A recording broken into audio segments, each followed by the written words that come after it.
So hello. Ooh, whoa, I think the gain might be a little too high. Let me actually adjust that.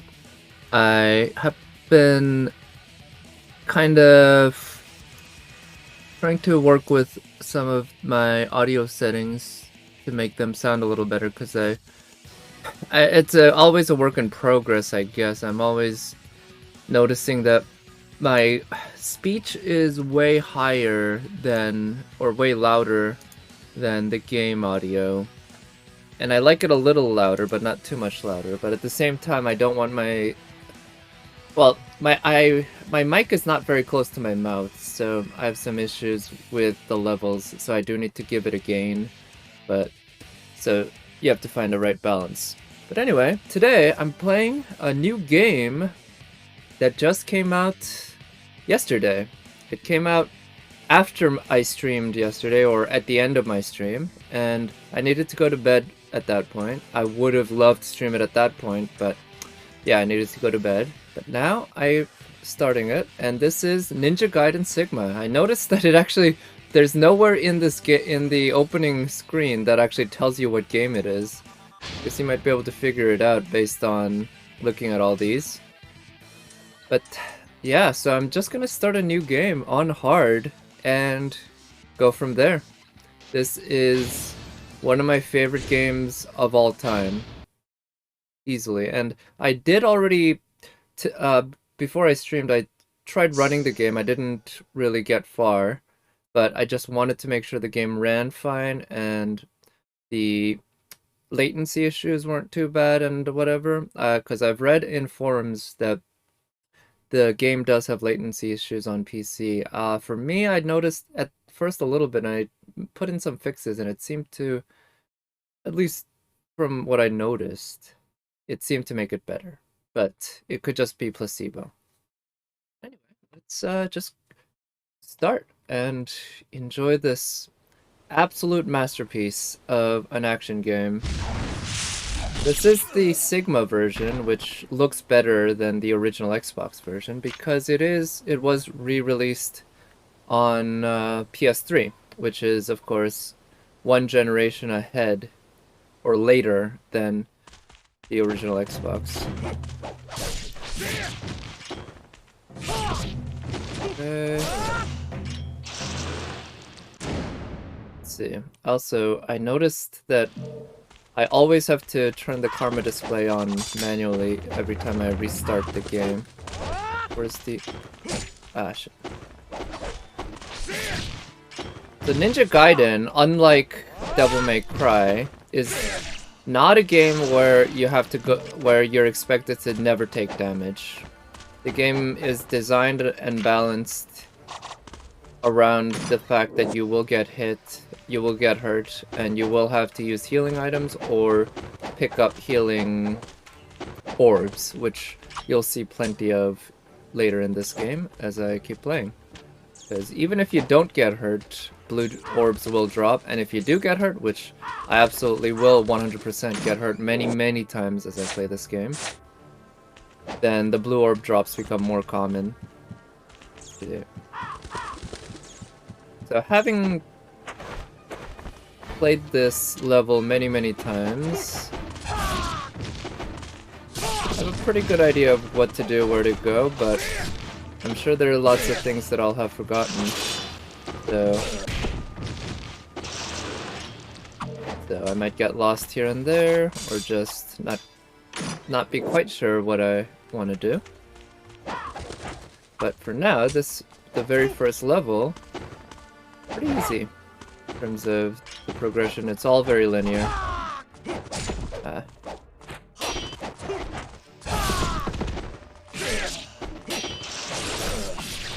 Okay, there's the blue orb.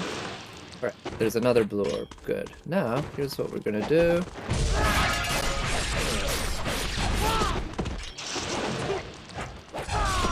So one of the things in this game is this type of attack called Ultimate Technique, which I just used there, as well as an extended technique. So this is an extended technique, one charge, and this is an ultimate technique, 2 charges. Now, they don't do anything if you don't connect on an enemy, but if you do, it does different types of attacks. And they are incredibly important to success in this game. And one of the things that adds extra depth to the playstyle is the fact that you can actually pick up those yellow or blue, or later in the game there will also be red orbs, which allow you to instantly charge these. If you pick up 2 yellow orbs, that will allow you to instantly charge an ultimate, whereas if you pick up 1 orb, it'll allow you to instantly charge an extended. But when you pick them up, you reduce the amount of points you get by like 90%, so you lose out a lot of the currency. So it's sort of a risk-reward kind of thing, or maybe not risk-reward, it's like a cost-benefit kind of thing. Is it worth it to lose out on the extra currency for the extra damage? Or do you want to just keep the orbs as is, so that you can take advantage of them? And another layer to this is every time you kill an enemy using an ultimate technique, you get 7 times as many yellow orbs as you normally would. And every time you kill an enemy with an extended technique, you get 3 times as many orbs as you normally would. So there, I did an ultimate technique using the blue orb, because I didn't really need much HP. And you can see I was able to charge it instantly. And Ninja Gaiden 2 also expanded on this quite a bit, where the extended techniques in Ninja Gaiden 2 are more like the ultimate techniques here, and the ultimate techniques in Ninja Gaiden 2 are just insane. They are like, if you strung 3 different ultimate techniques back to back to back together. You know, there's reason to be critical of that system, because it did mean a lot of watching Ryu do stuff without really interacting that much, which admittedly is a bit of an issue, but the nature of the combat in that game made it so that it worked, because you get complete iframes while you're doing ultimate techniques or extended techniques. It is literally impossible to ever get hit while you're in the middle of one of those animations. So it becomes an incredibly important defensive technique to use those, because in Ninja Gaiden 2 you're often, almost always, just surrounded by incredibly large hordes of enemies. You know, dozens and dozens of enemies coming at you. And no matter how good you are, when you're handling that many enemies, it's just... nice, the Flying Swallow. That's the one of the trademark attacks that Ryu has in these games. But anyway, yeah, no matter how good you are, when you're in that kind of situation, you're simply not going to be able to track everything. Ah, shit.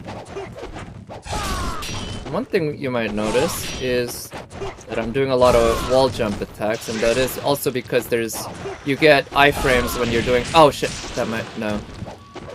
You get iframes when you're in the middle of a slam from a wall attack like that. Okay, good. I needed to use that blue orb for healing. Okay. Kinda annoying not having the counter ability ready, because it doesn't unlock until... I think it's the 3rd level in the game, which isn't that far in, but obviously this is only the 1st level of the game. I don't have it yet. And the length of my combos aren't all that at this point, because my weapon isn't upgraded yet, so I'm kind of limited in the moves that I have. So let me go here and save. You can see this is the slot where I already saved before when I was just testing out the game. Now, let's see. Okay, I'm just gonna go here and kill these guys first, because... oh, shit. Because I'm gonna have to come back here anyway and kill him. So, yep, that's the Flying Swallow, one of the trademark attacks. Possibly the trademark attack. One thing I didn't like about Ninja Gaiden Sigma is compared to Ninja Gaiden Black is that when you do a jump pressing both the square and the X button on the PS3, or I think it was the A and the X button or something. But anyway, it's the left and the bottom button in the pad.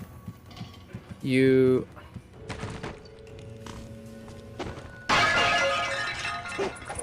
automatically target a nearby enemy and jump towards them. And that's the case for both Ninja Gaiden Black and Ninja Gaiden Sigma. But in Ninja Gaiden Black, whenever you did that, you would see Ryu basically become kind of like a ghost image. He would be blue. And you could always tell exactly that, yeah, that activated. But sometimes... But in the Ninja Gaiden Sigma, he does it. He makes a little noise, right? So you can actually hear him grunt when he jumps that way versus not. So let's see, this is a regular jump. He doesn't grunt or anything. Whereas if I press the 2 buttons to jump, then he will grunt. But I liked having the blue like visual for him to really let me know that it registered, because it's just a little helpful when you're in the middle of the battle. It's really hard to hear like every little grunt that your character or any other character does. Alright, so I got this.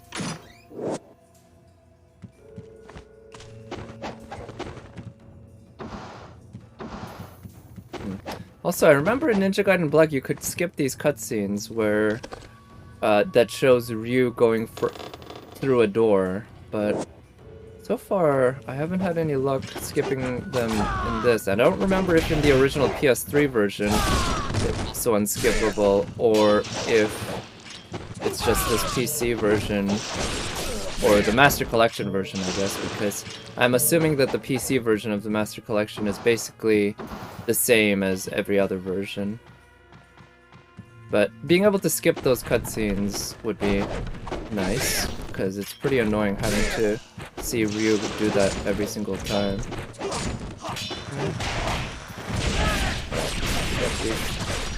Techniques gives us extra yellow orbs.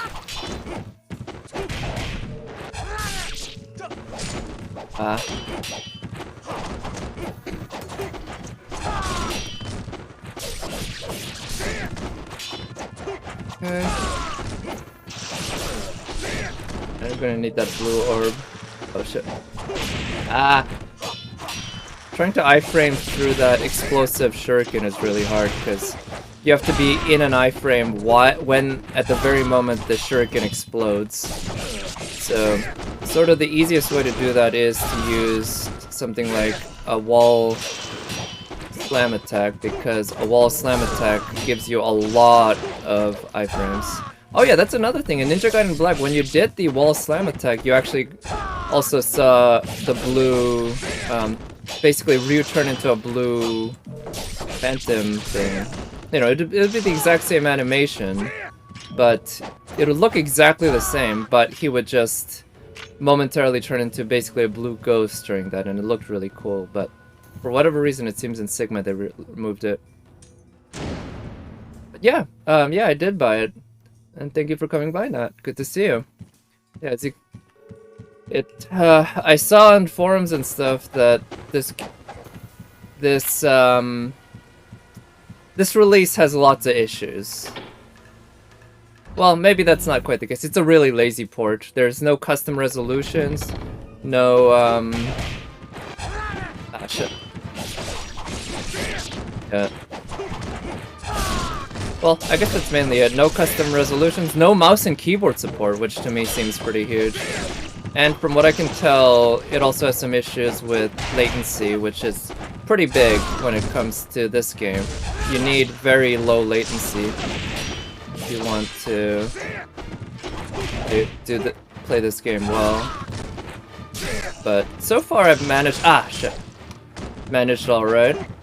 So that one, for instance, I messed up.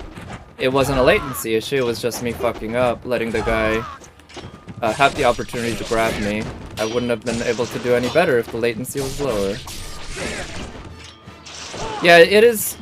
It's not even a HD remaster, to be honest, because the original Sigma... So this is the Ninja Gaiden Sigma game, which it was a re-release of Ninja Gaiden Black, which itself was also a re-release of the original Ninja Gaiden. But Ninja Gaiden and Ninja Gaiden Black were on Xbox, the original Xbox. And Ninja Gaiden Sigma was on the Xbox, or not on Xbox, it was on PS3. So PS3 already, you know, it has, it was HD, right? It already ran at 1080p and everything. So I'm guessing all they really did was basically figure out a way to emulate the game on PC and then just lazily upscale it a few times for 4K, because it only supports like 3 different resolutions: 720p, 1080p, and 4K. It doesn't even support 1440p, which that's not an issue for me because my monitor is 1080p, but I can see that a lot of people would be pretty annoyed. It doesn't support other custom resolutions, it doesn't support 4:3 resolution, it doesn't support ultra wide, nothing like that. And there's also the fact that Ninja Gaiden Sigma 2 is objectively by far the worst version of Ninja Gaiden 2. The original Ninja Gaiden 2 was way better. So, you know, unfortunately, there's no way to play the original Ninja Gaiden without Ninja Gaiden 2 without having an Xbox. And I don't have one, so I guess I'll just play the Sigma version. But I'll do that after I play the original Ninja Gaiden Sigma, which Ninja Gaiden Sigma is actually a pretty solid version of the original Ninja Gaiden. I would say it's really not any worse than the original Ninja Gaiden Black, although it does remove a lot of features that personally I thought those removals were good, but some people don't like it. Okay.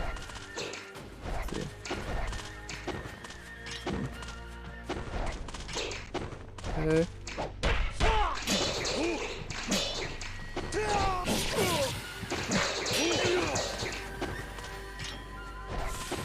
I know it's possible to catch him while he's rolling, but I don't think I have the timing for that. Whereas his dash attack is fairly easy to punish.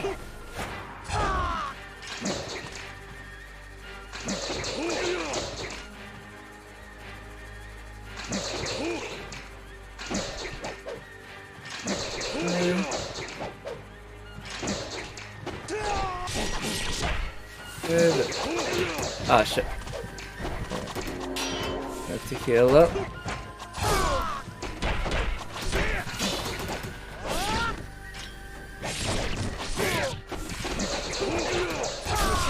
Nice, got that one. That one. Ah, shit. Here. Okay. Take care of those two.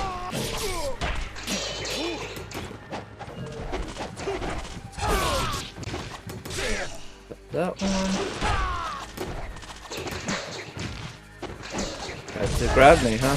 Alright, so now we got... Alright, now it's just one-on-one.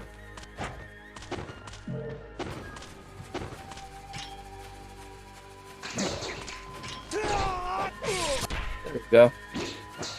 I remember actually hearing that this boss was really hard. And the first time I fought this game, I think I died to him only once, and I was a little surprised. Now, the rest of the game is actually very hard. But, speaking of butts, this first boss, I'd say, is actually not nearly as hard as people make him out to be. 龍拳を俺に託して山にこもったきり1年が経つ。親父の求める境地など俺には分からん。やがてわかるだろう。さすがにジョーの息子よ。お前の腕もそう捨てたもんじゃないさ。かたやついなす暗黒剣黒龍丸は里に置き去りということか。Also, I think the original 国 Xbox 有丸は竜の一 release, 族に伝わるもその魔力の家に封印された方 I think は English was the 何人も触れ only ることはできない。 language, so I could only play it in English. It's nice to 無論。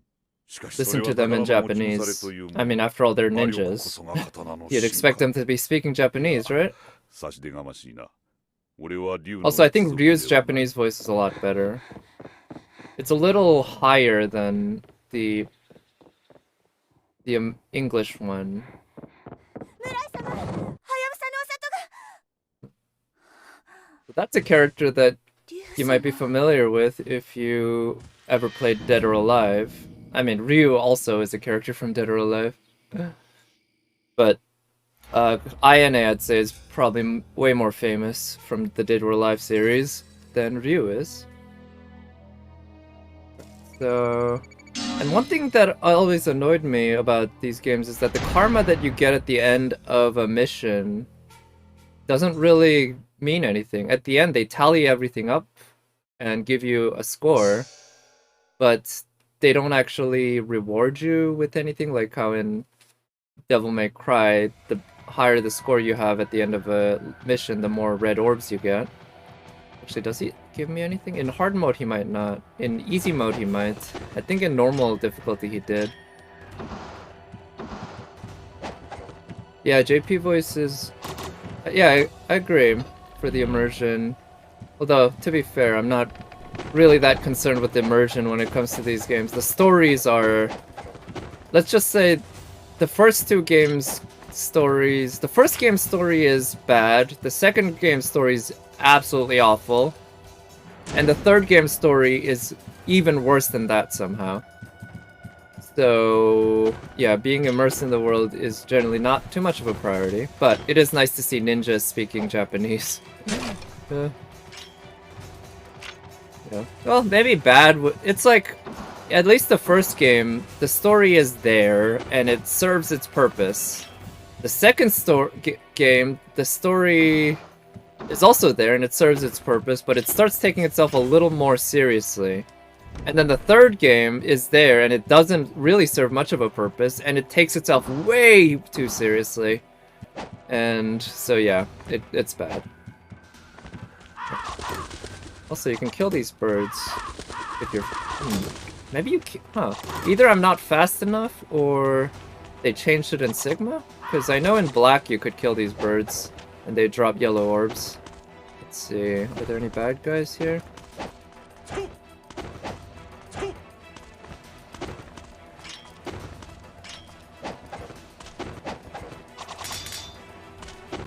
Also, no fall damage! Yay! I love having no fall damage. Alright, these guys. Let's just...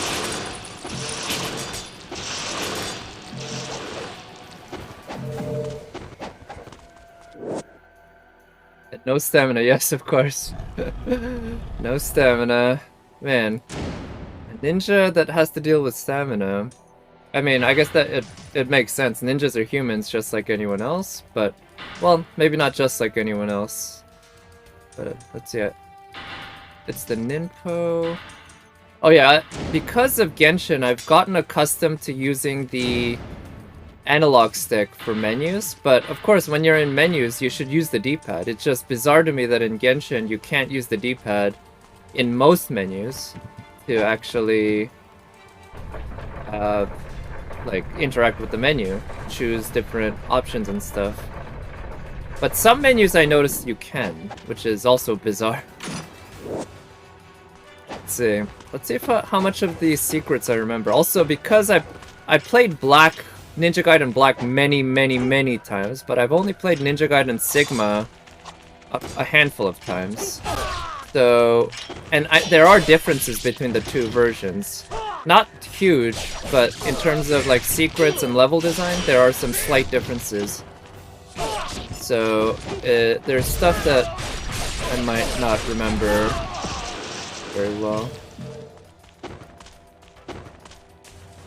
With Asthmatic Ninja. Yeah. Hey, I mean, we'll probably get a ninja character in Inazuma, right? There's nothing down here. Because it would make perfect sense. And we're getting a Tanuki character, it seems. So ninja would make perfect sense. We're obviously getting samurai characters like Kazuha. So there's plenty of lore in Japanese history and such that we can draw from, that we can look forward to. I'm hoping that includes some ninja. Ah shit, didn't get the ultimate technique charge.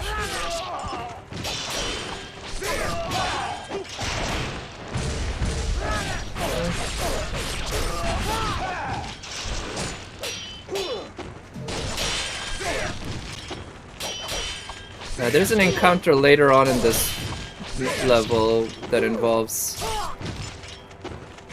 samurais on horseback that I'm not looking forward to. Ah, shit.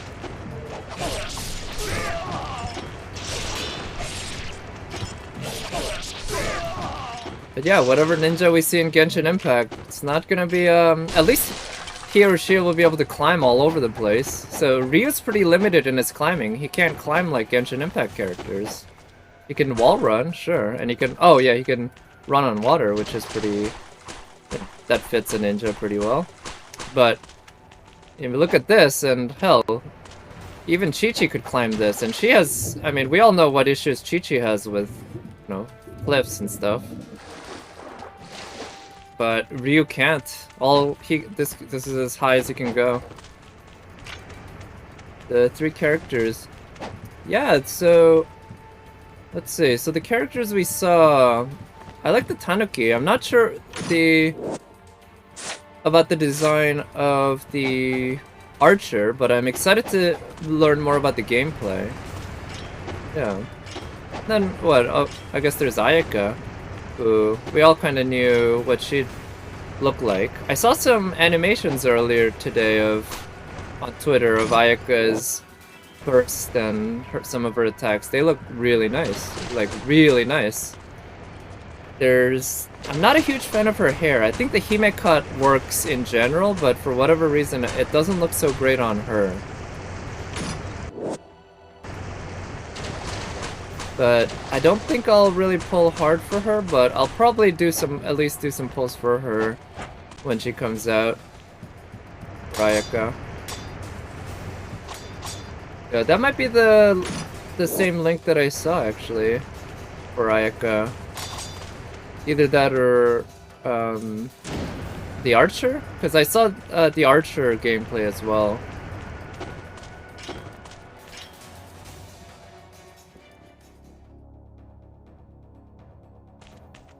So, I don't remember what enemies there are. Yoimiya. Yeah, so Yoimiya's the archer, right? The pyro archer. And I think the Tanuki's name is Sayu. Yeah, I don't quite remember the names, but I think that's what they were. Yeah, I'm still... I think out of all of them, Sayu really is the one that gets me the most excited because she's a loli, she's an anime character, and she's a Tanuki. Oh shit. This guy caught me right in the middle of the roll. One thing about this game is that even though a roll does provide iframes, the end of the roll doesn't. So if you time your roll poorly, so that you come out of the roll, or like the end of the roll,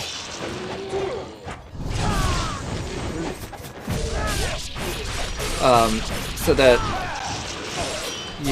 the roll ends when there's an enemy attack, you still end up getting hit.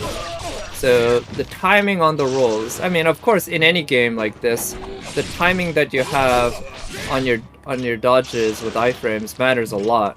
But this game particularly really accentuates it because of the fact that at the end of the roll there is no iframe that you can count on. Yeah, actually, I recall I also saw gameplay of Sayu. She's a sword. She looked like a regular sword user. Which I was a little surprised, because we already have Chi-Chi as a regular sword user. I would have thought maybe we'd get another weapon for the Loli. But I wonder how a polearm would look on a Loli, because of just how huge those things are, in terms of length anyway. Alright, time to use the bow. I don't remember exactly how to use the bow in the Ninja Gaiden Sigma, because the 兄と bow まともに戦っては the bow controls were changed quite a bit between the original Ninja Gaiden Black and Ninja Gaiden Sigma. So, that trigger. So, can do this.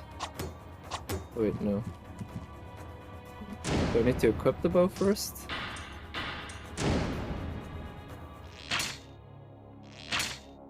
In the original Ninja Gaiden Black, this is... Oh, wow. Okay. This isn't gonna work. This is, Oh. You actually run out of ammo. Okay, I thought they fixed that so that you'd never run out of arrows, but that's not an issue. Whenever you really need arrows, there's a place where you can get an infinite number of arrows. But I might have to restart this level because I'm not going to be able to beat the next segment with the current controls, because right now the left and right are inverted. So when I aim to the left, so it doesn't let me aim when I don't have any arrows, huh? Anyway, when I aim to the left, he aims to the right and vice versa, so I'm gonna have to invert the controls back. But that's okay, I haven't really gotten that far in this mission. Unless there's a save point here. There might be a save point nearby. There's an area in this game where you have to, or in this mission, where the only way to proceed is by using the bow. And I really hate that personally. The bow is any projectile weapon in this game, really not very fun to use.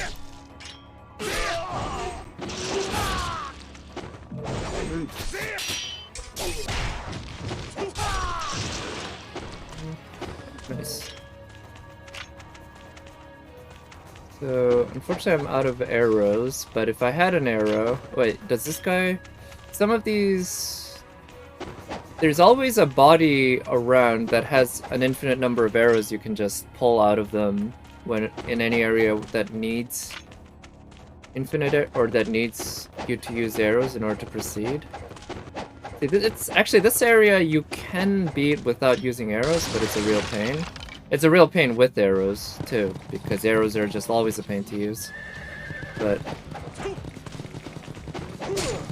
this area is clearly designed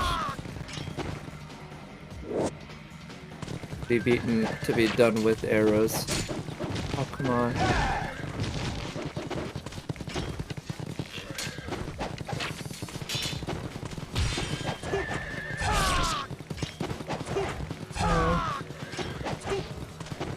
And of course, the camera doesn't help things.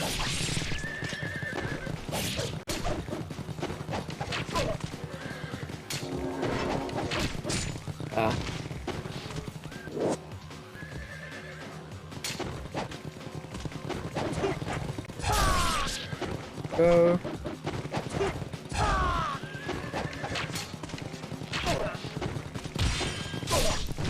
Go. I do appreciate that they don't just die after falling off the horse. You still have to fight them, because they are samurai, not just guys on horseback.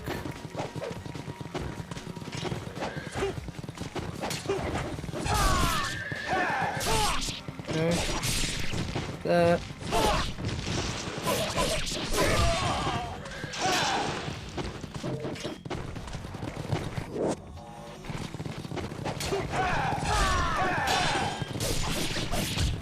Okay.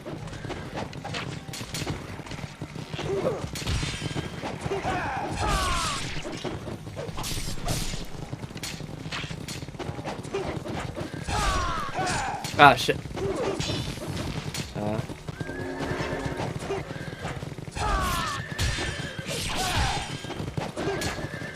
Oh, there's 3 of them here, huh?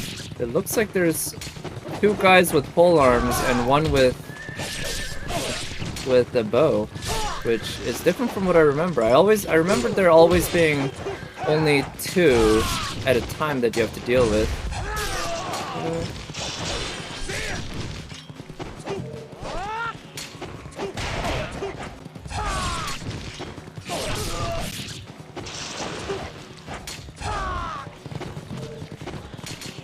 Okay. Oh, God, I hate this segment in this game.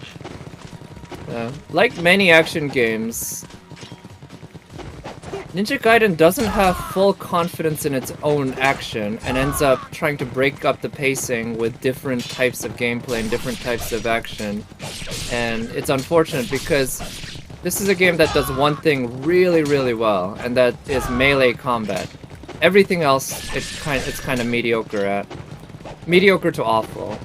And if it was just a sequence of arenas where you just go from place to place fighting a whole horde of mobs over and over again, that would basically be the perfect game. But they keep adding, or they put in stuff like this, which requires a very different type of combat than normal, as well as platforming segments and puzzles. Because there seems to be this idea that for a game to be well-rounded, it needs to have a whole lot of different things to break up the pacing and all that.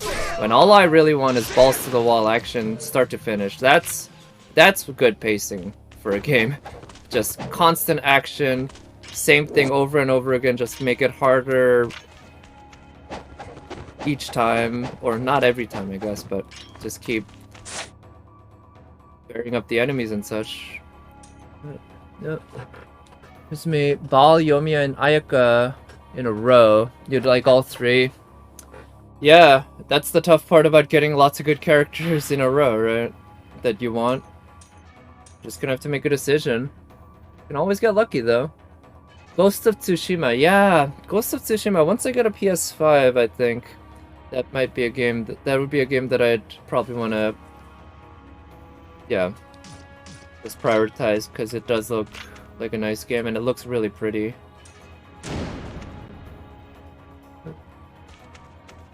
But let's see, now that I've saved, I'm actually gonna go back to the title screen because of the fact that I need to adjust the controls. Unfortunately, the game doesn't let you adjust options in the middle of a game. Like, as I said, this is a very lazy port. They didn't change anything. You can't even adjust. Notice there's, in the screen settings, these are the only settings that are available. There is no resolution option. There is no, anti-aliasing, no anisotropic filtering, no texture detail, nothing. Absolutely nothing. It's all just as if they stuck the game on an emulator and called it a day. First person camera control. Oh, X-axis, Y-axis, normal.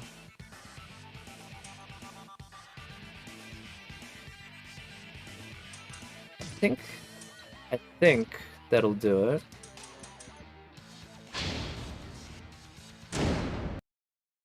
Why not on PS4? Just because it seems like it'll probably look better on the PS5. Also, yeah, right now, when I play on PS4, I figure once I get a PS5, I'll get a new setup where I can actually play directly on the PS5 instead of... Right now, the way I have it set up is when I play on PS4, I use remote. Okay, so it looks like the controls here are fine. And that means having a lot of extra latency, which works okay for something like Final Fantasy, but for an action game, I don't think so. So this is an optional challenge. I'll probably be able to handle this, we'll see.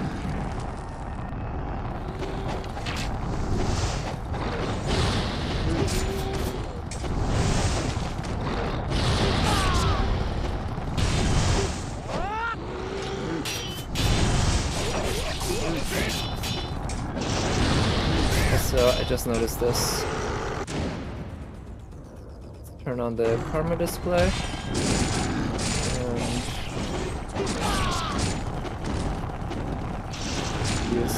tempo. Shit.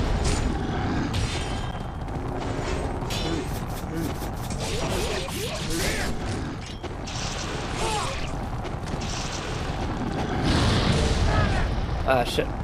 Whiffed on that one. That was a waste.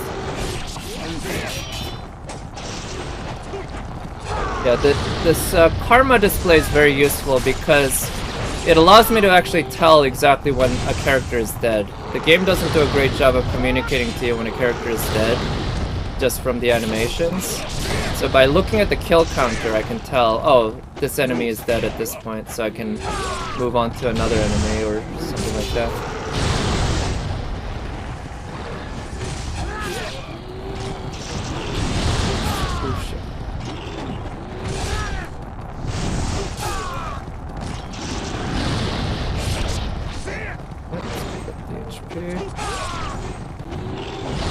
Oh shit.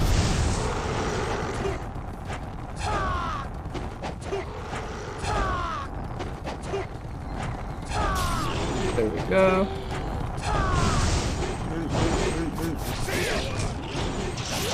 I don't recall if these mages keep spawning endlessly or... Oh yeah, I guess they don't. Yeah, they die as soon as... Yeah, Life of the Gods. So if you collect 9 of those, you get a max HP upgrade. Between PS... So the game is... Oh, really? It's only the frame rate? Oh, I didn't know that. I thought it was also some graphical upgrades. Okay. It's just the PS4 Pro version? I see. Well, I don't have a PS4 Pro. But there's that. Oh, wait. Okay, just a moment. I'm gonna just check. I thought that was an optional boss, but I guess that was actually the way you need to go in order to proceed. So I'm just gonna check because there is an area that you can go to. There is an area that you can go to before you face that boss, and I don't know if maybe I missed some item that's there. If I did, I'm guessing that the item that I missed wasn't too important.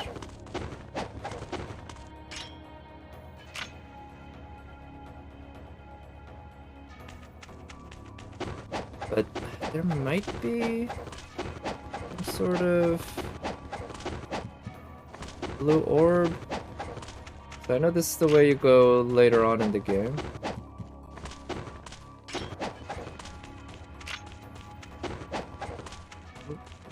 Wait, over here? Oh no, you can go down from there.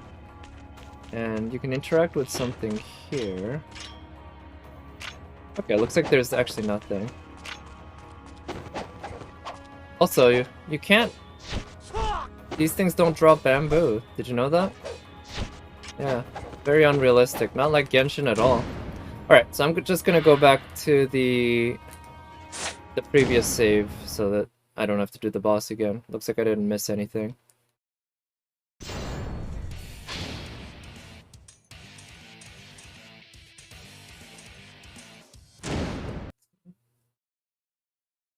There's a PS5 plus Ratchet. Oh! Maybe. I heard that the new Ratchet, what is it called? Rift Apart, I think? Was pretty good. I liked the Ratchet games, but can't say I'm... Like, I liked the original Ratchet and Clank games a lot. The original, the Going Commando, and Up Your Arsenal. And I even played, I think I played Deadlock, I played Future, Tools of Destruction, and I played the remake recently, but I don't know, I kind of got, I don't know, I feel like I'm a little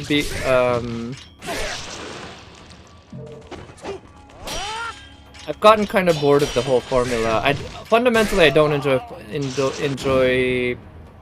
platforming games. I find platforming games really, in general, not that fun. Now, the nice thing about Ratchet and Clank is that they're shooters more so than platforming games. But they're not traditional first-person shooters. They're not even traditional third-person shooters. And the weapon play can definitely work very well, it can be fun. I'm not sure if I'd want to pick up the new Ratchet & Clank. Just in terms of what I'm looking for when I play a video game, Ratchet & Clank probably... Well, I guess maybe I could check out previews and trailers and stuff to see if maybe it would appeal to me.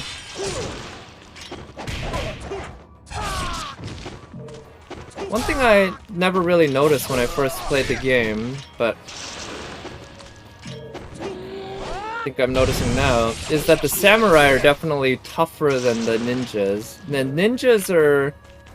The way the enemy ninjas fight is really... They, you know, fight like a lot like how you'd expect a ninja to fight. Lots of flips and dodging and stuff. Whereas the samurai are... They stand their ground and they can guard break you very... effectively. Ooh, shit. Okay, this is a new segment for our Sigma versus Black. Yeah, like I said, I have played the original Sigma on PS3, but not nearly as many times as I've played the original Black, so this segment actually I don't remember too well. But it's a pretty cool combat segment in any case.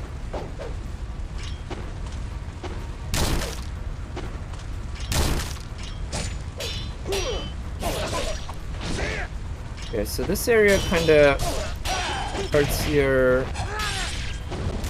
aerial combo abilities. Okay, I'm dying.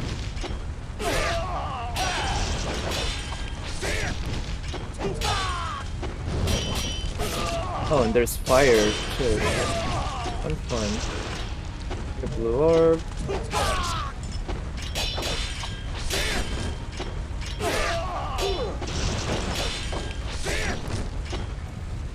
Oh, come on. Nice. Okay, extended technique.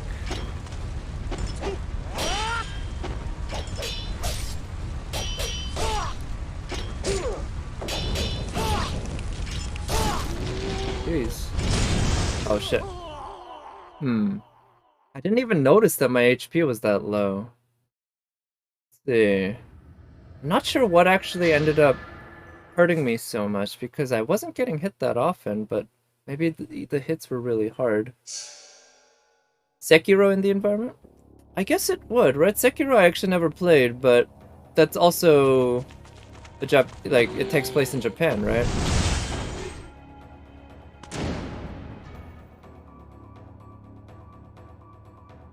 And I think the main character is a samurai?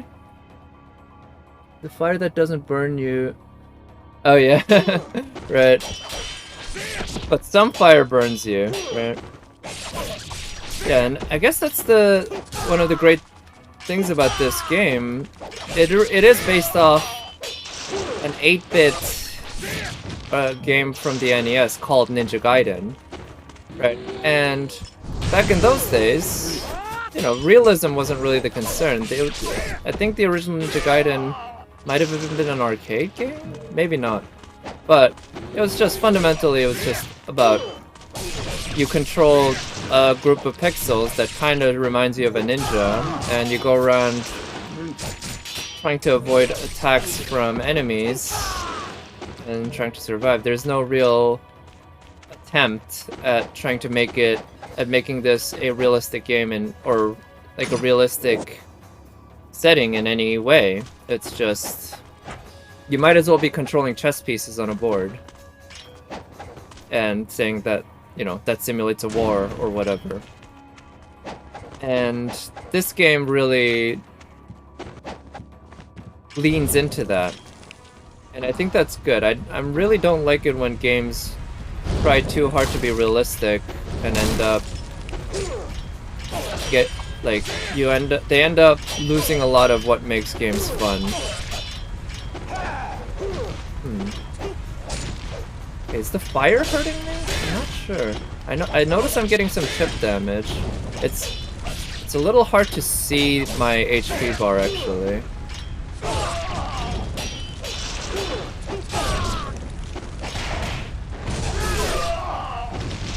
Nice. Killed the new guy who spawned just there.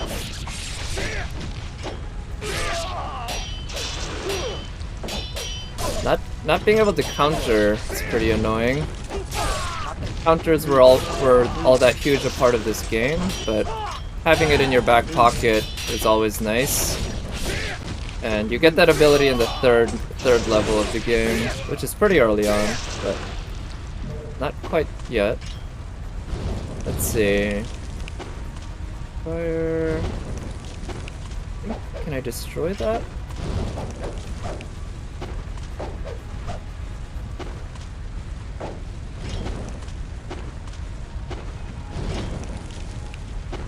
Go this way.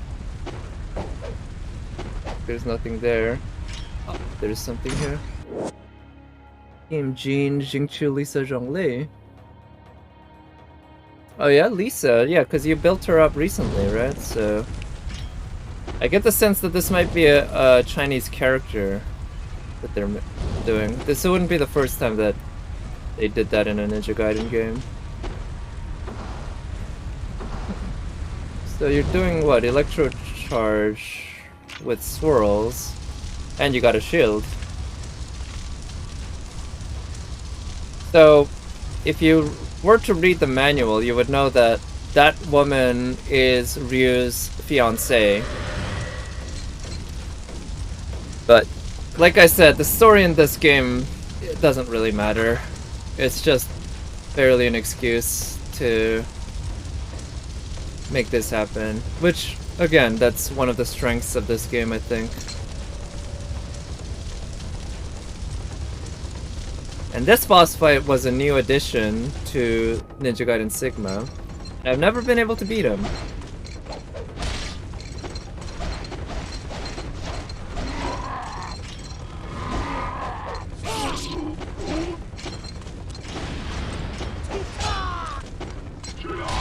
Yep. There we go.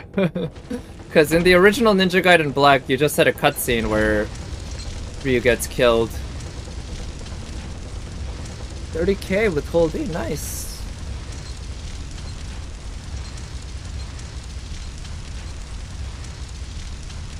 And I heard that it is possible to beat him, but I've never been able to pull it off because the game doesn't give you the option to restart the fight if you lose, and you have to fight through. I guess I could have gotten back and saved right before the fight and tried to do it, but I don't think whatever rewards it gives you is all that worth it. It's not like this game is about picking up unique rewards or anything like that.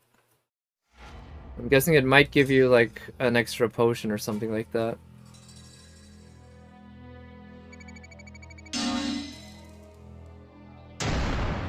Right, head ninja.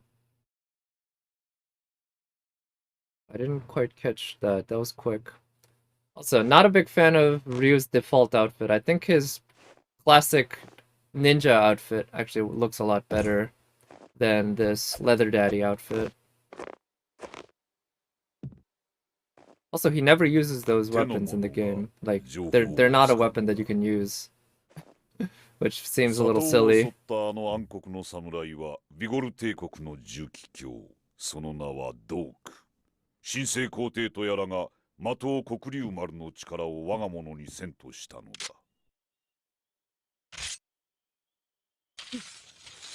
Oh yeah, Lisa's a good partner for Jean. How come? Is it the swirls like that you can do work really well? Or if you use Jean's Q, you can have Lisa stand inside of it, but or something? Obviously I don't have Jean, and I don't really quite know what makes a good team with her, but I figured since she's a healer and she's Anemo, she probably goes well with a lot of different characters. Right. Reduce defense. Oh. Okay, yeah. Her burst does that, right? 鎖国的な排他政策のゆえに入国ルートは限られている。首都タイロンへ向かう飛行船はそのわずかな間口の一つ。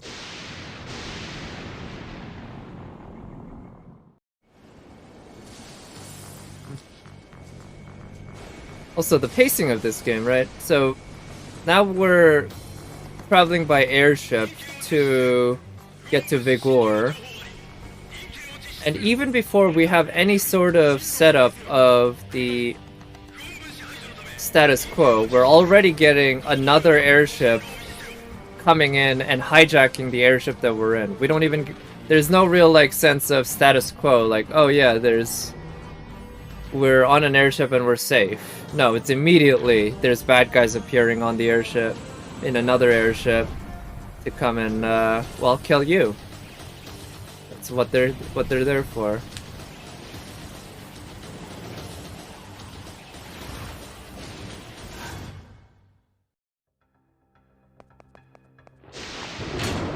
Let me switch weapons.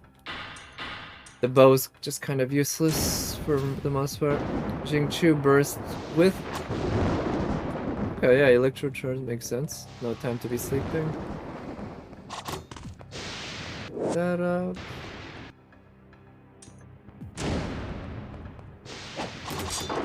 See, I know they changed around this level a little bit from Black to Sigma, but it's not a huge change.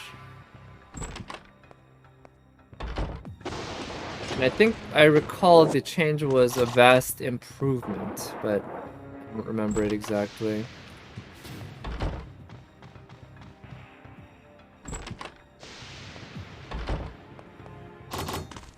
Ah, chest.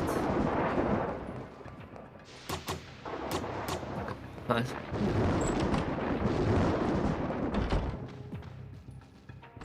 I gotta say though, at least they managed to do the visuals for this game very well. Alright, so we're gonna have a fight here very soon. What I love about this cutscene right here is, first the bad guy comes in from the outside, and then a bad guy comes in from the inside. It's almost as if they coordinated it, but you know they didn't, right? It's like, what are the chances, just as this guy comes in swinging from the outside, right happens to be the time when this other guy opens the door that I came through. Yeah, now that I have the outfit, I just need to get Jean, right? And, you know, I don't know if I'll... So, right now... So yesterday I did some pulls, and I'm 73 into pity, which means the next pull will be soft pity. But I'm at on 50-50, so there is the chance that I'll pull Jean rather than Claire, or... Well, there's always the chance I can pull any other 5-star as well. But I'm not sure if I'll pull more on Claire's banner. We'll see. And I think it'll really depend a lot on what the rumors are towards the end of Claire's banner, because I'm definitely not pulling for Kazuha. Well, maybe not. Definitely is not the right way. Depending on who the 4 stars on Kazuha's banner, I might not pull on his banner. There's a high likelihood I won't pull on his banner. But I don't want to go into Kazuha's banner with pity, because I don't want to get a 5-star on Kazuha's banner. So I might ruin my pity by pulling on Claire's banner, see what I get, and then start pulling on Kazuha's banner if the 4 stars on Kazuha's banner are attractive to me.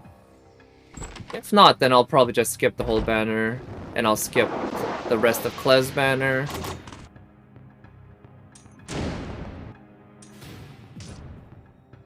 And all to die after 5 seconds. Yeah, that's true, right? All these guys putting in so much effort, and they die immediately.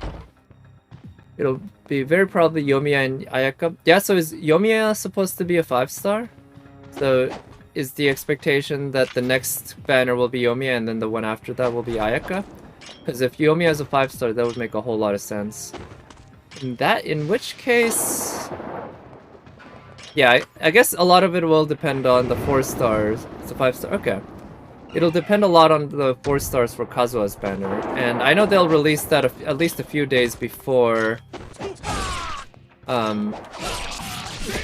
before Claire's banner goes away. So I'll have time to pull, but I won't be pulling more on Claire's banner at least until then.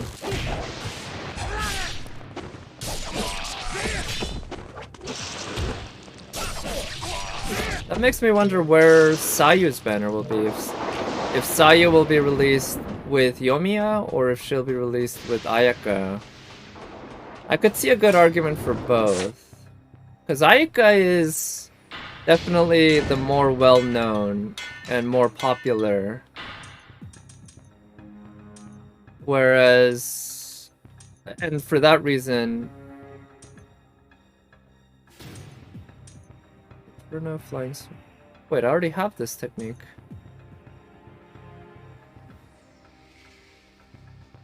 Okay, this one should probably good to get. Moon defense. Yeah, let's just get the sun armlet. Ninja will be a 4-star, right? Okay, yeah, Saya will be a 4-star. That is, I recall hearing that. No, it's next matters. Rare. That one's fine. Actually, I'm gonna switch to the other Ninpo because the fire wheels are okay, but they don't offer any iframes from what I recall. Whereas all the other Ninpos do offer iframes. Oh, I should just use these because one thing about Ninja Gaiden, in a lot of games like Zelda and Devil May Cry, when you use an item that increases your max HP, it also fully heals you. But in Ninja Gaiden, it does not. So watch.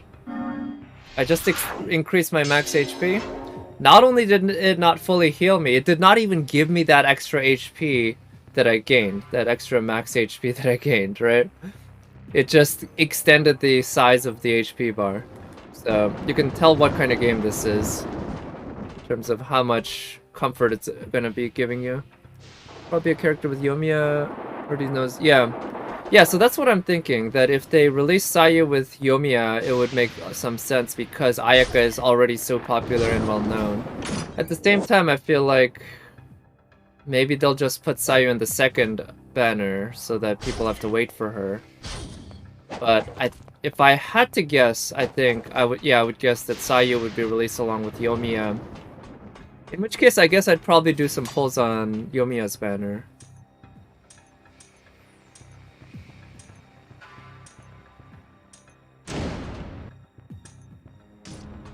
See, so I believe these are locked. Okay, I'm gonna get an ID card.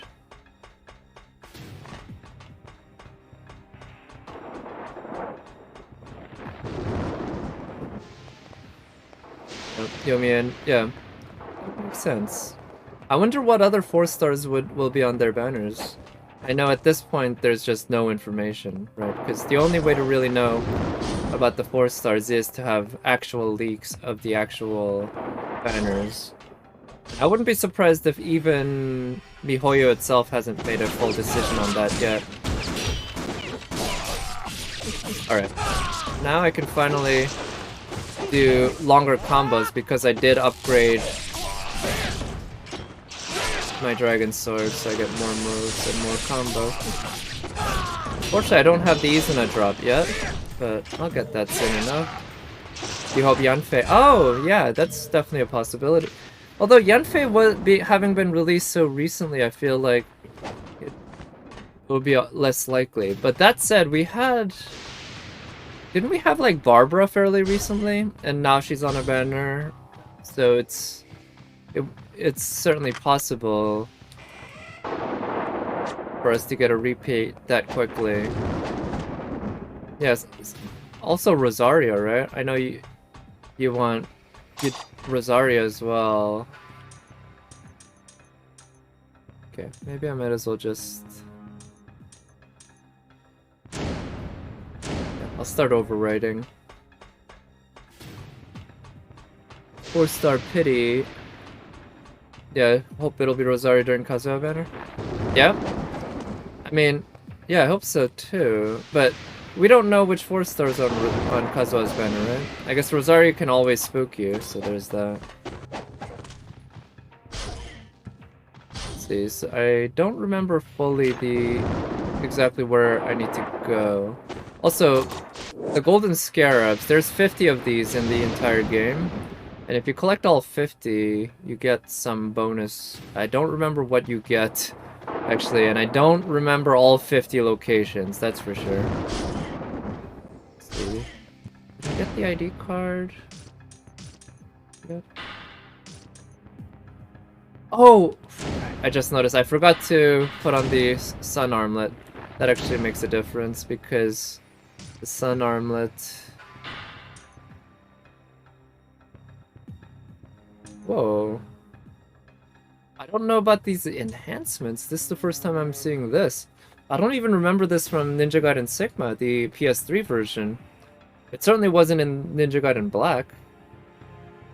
This doesn't fit my playstyle at all, so I won't use it, but I wonder if I'll get other stuff that I'd be able to use. Got the map. Ningguang 2. Oh, Ningguang's only at 2 banners? Yeah, so, you know, I've never once pulled Ningguang. That's why I only have her C1. I got a free copy of her from the event, and also a copy of her from the shop. So if she had a banner, I'd like that. Thing is, I think the more I've used Yanfei, the more I've realized I actually don't really like using Catalyst users as DPS. Yanfei, of all the Catalyst users, or Yanfei seems better than Ningguang because you don't have to deal with the terrible auto-aim for her gems. But even so, I found the standing still kind of style not to really work for me. That said, you know, I'd still love to get more copies of Ningguang.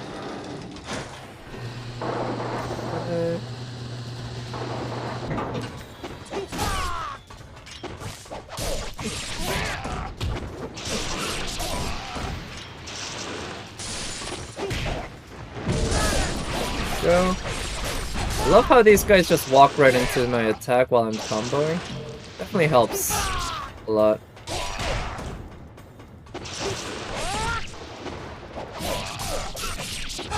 At most 20 rolls to have 3 times the 4-star pity.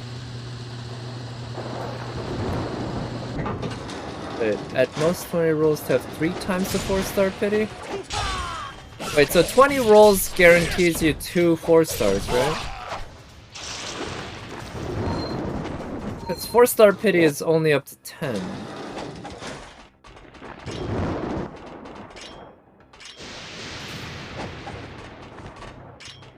But if she is on the banner, yeah, I guess that'd be good. Yeah, I got ooh, okay, this is the dual swords. The dual swords are fun, but to be honest, they're not... They're not, like, that different from the dragon sword. And for that reason, I actually don't use them all that much. But I think I'll try using them here a little bit just to familiarize myself with them again. Because they do have some pretty significant differences as well. But overall, they control very similarly to the dragon sword.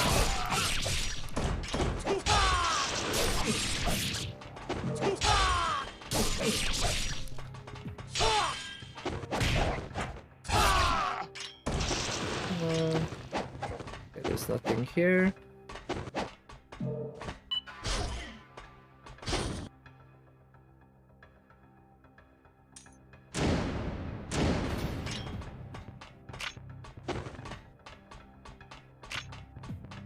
Your next roll... Oh, so, okay, so you'll get at least 3.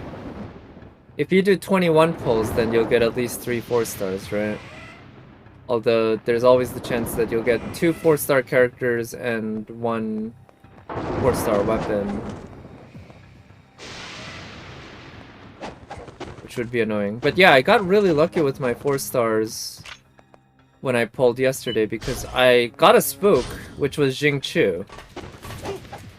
You know, right after I didn't get that many I only got 1 copy of him when he was on raid up. And now I get a spook now that he's not on raid up. I did get a Fischl, which was unfortunate, but Fischl came as a back-to-back after another 4-star, which was pretty huge. Because that means I didn't waste any pity, essentially. Because I have C6 Fischl already, was just a waste. And I... Let's see, and the other 4-star... Sucrose, yeah, I got a copy of Sucrose as well. So I got a Fischl, a Sucrose, and a Jingchu, which I'm pretty happy with. The only annoying thing is I didn't get a Barbara, and I'm 2 copies away from C6 and Barbara, so still in need of Barbaras. You know, depending on how things go, I might buy the Barbara from the shop.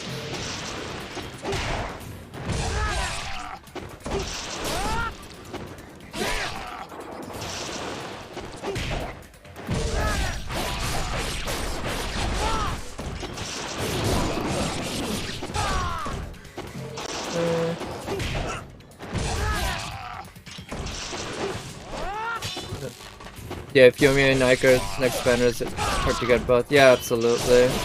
It's true. I am feeling pretty good about being back into the stage of pulling again, because I pull so rarely, right? Maybe that's not quite the right term, but I pull intermittently. I really only like to pull when I know that I'll still have enough pulls left over to guarantee a C1. Which basically means 360 pulls, but...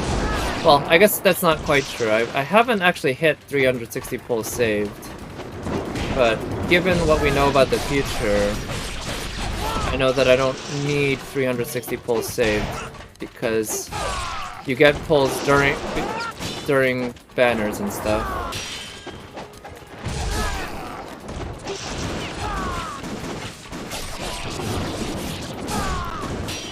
But it's nice to get new characters, or to build up my characters with their constellations a little bit more.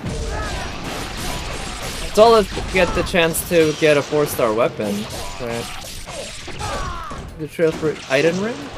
No, From Software, huh? Oh, I think I heard about the game, but I haven't seen the trailer or anything. I know today was supposed to be some game announcements or stuff, something. But, is it gonna be another Souls-like? Because... No, unfortunately I've only ever played 2 different Souls... Yeah, well, at least to completion, I've only played 2 Souls-likes in my life. Bloodborne and Nioh. And I thought they were both good, very good games. Bloodborne definitely was far better.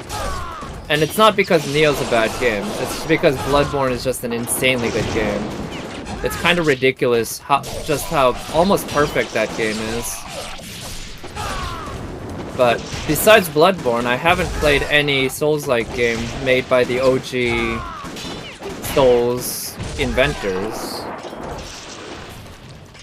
I do own Dark Souls 3 on PC, and I thought about playing it. But I do know that playing a Dark Souls is a pretty big investment in time and effort. And so I haven't really gotten around to doing that. It's 3 hours ago, really? Cool. Yeah, I might check it out.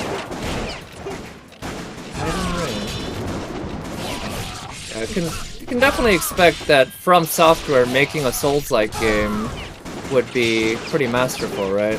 They're the best in class for that category of game.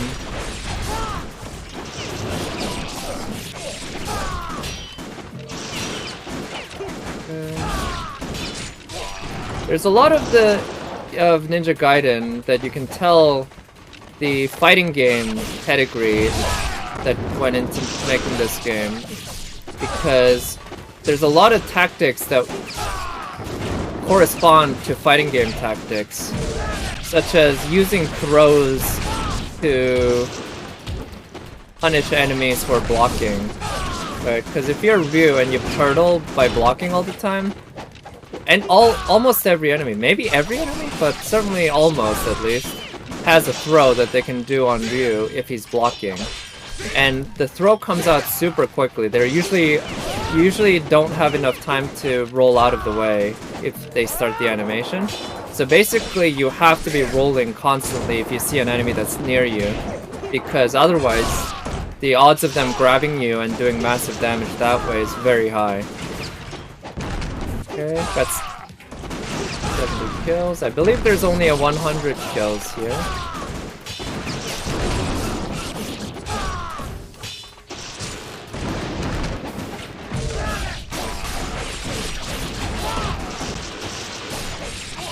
And that's one reason why you'll often see me roll right away from an enemy right before I counter with an attack, because I know that if I start countering right away, there's actually a decent chance of getting grabbed before my attack can go up.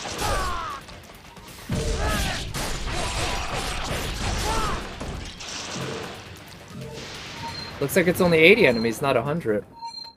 The last show? Sure. Yeah, probably. I'll load it up so I can check it out. I think it's George. Oh, really? George R.R. Martin? Okay, that's interesting. After not working on Game of Thrones, or at least not finishing Game of Thrones for so long, and still not finished, right? He's making a video game now. Huh. Interesting. I'll have to read up more about it. It's George R.R. Martin. Say what you will about his work ethic or efficiency. He is a damn good writer. I'll give him that. I don't know how well his writing would translate to video games. It doesn't always translate that well. Yeah. I mean, it's so funny to think that the last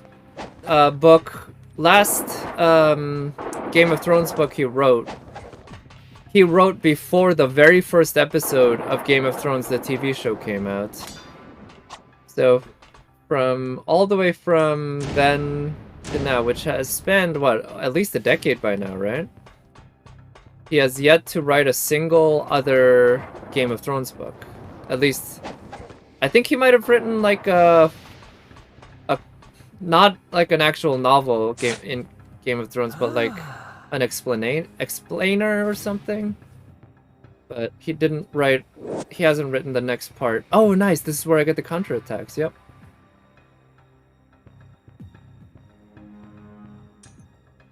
And let's upgrade this.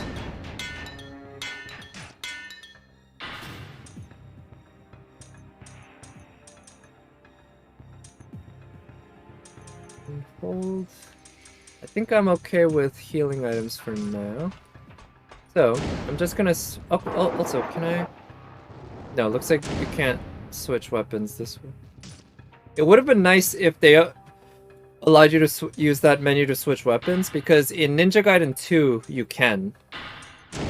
But, again, this is a lazy port where all they basically did was make sure the game runs, and they did not do anything at all to improve the original game, such as taking that very basic menu ability from Ninja Gaiden 2 and porting it over back to the original Ninja Gaiden. I think it was a prelude that he wrote? Okay. Yeah, I recall hearing that he did write something, but that it wasn't a novel. But it's just kind of sad to think about. If you're a real big Game of Thrones fan, you know, you'd probably see the novel or see the TV show come out, and you'd be like, oh yeah, you know, I can't wait to finish the books. I'll bet the books will be done by the time the TV show's done and caught up and everything. But it's like, nope.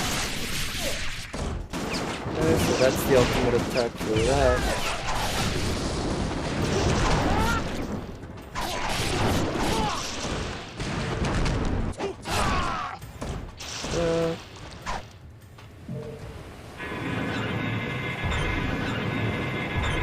The one thing about this game is it likes to troll you, like, a lot.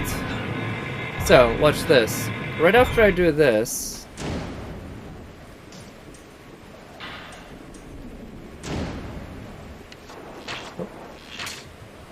Right after I do this, I'm supposed to climb...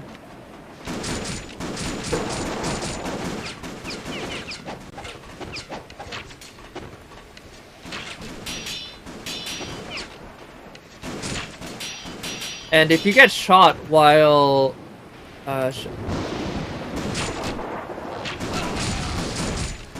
if you get shot while on a rope, you just fall, and in this case you die.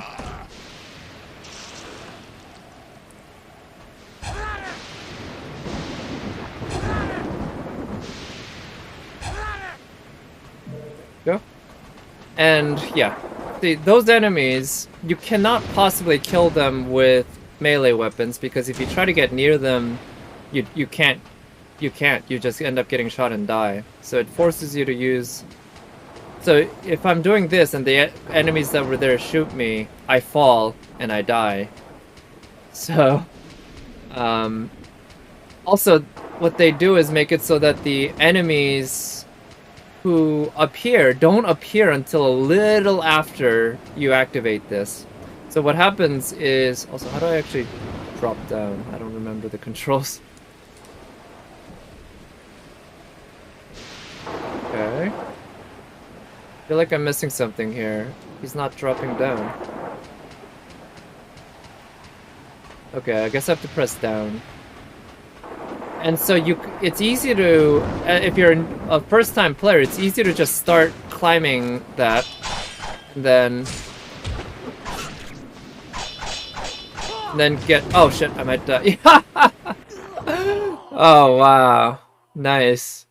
I was like, I might die, because I was thinking a grab's gonna do a lot of damage, but but the grab didn't kill me. He just knocked me over the edge. I can't remember if I've ever died that way. That was actually pretty fun. Yeah. Season 2 of The Witcher, yeah. Yeah, I enjoyed Season 1. I thought it felt a little incomplete, to be honest. But it almost felt like a pilot season where they're kind of just figuring out, do fans really want a TV show of this? And I watched it and I was like, this is actually a pretty good show. I really liked it. And I've become a big Henry Cavill fan because of that show and because of Mission Impossible. I think in terms of looks and physicality, Henry Cavill works really well for Geralt, and I'm really interested to see the next chapter in that story.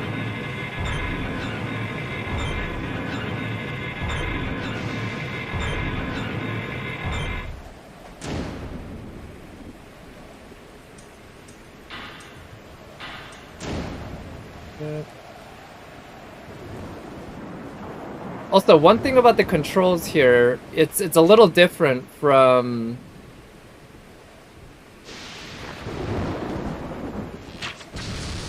Genshin Impact, the bow controls, which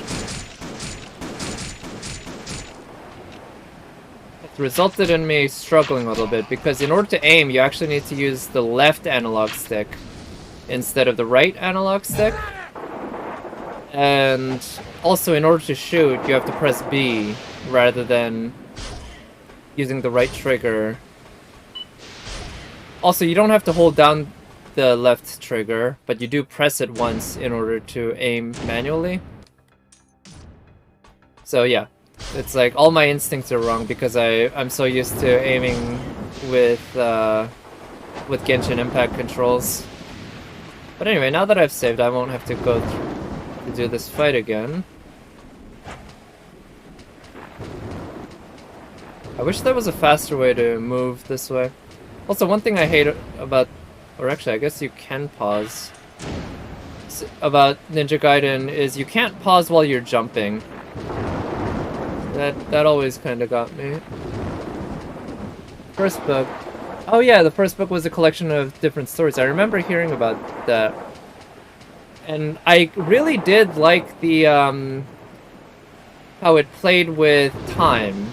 Because at first it seems like you're seeing these different characters all at the same time. But at some point you realize, oh no, some of this is happening like way before. Again?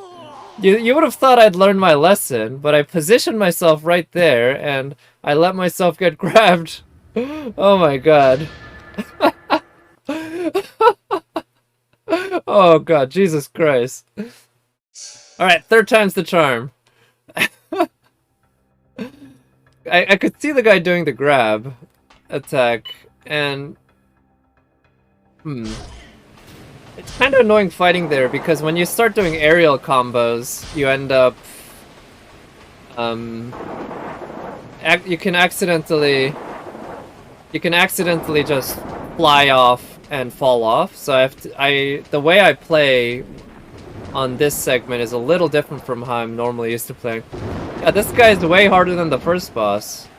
He might be way harder than the second boss for that matter, which we haven't even encountered yet. The second boss gave me a lot of trouble the first time I fought him. So I don't know how much trouble he's gonna give me this time. Right, how about this? Oh!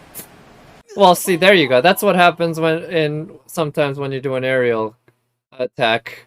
I was hoping that the railing would save me, but clearly it did not. Jesus. Okay, so turns out height is the ultimate challenge in this game. Despite there being no fall damage. Also, you can fall off in that little area as well. So actually, oh yeah, you can open this and get infinite arrows. Okay, so let's not use the flying swallow, and let's try not to use aerial combos. Big fan of the Triss? Let's see, Triss is the love interest, right? I think her name is Anya something. Or no, is Anya something maybe the name of series actress? But yeah, I thought she was alright personally. But I don't know much about her. I haven't seen her in anything else. Okay, so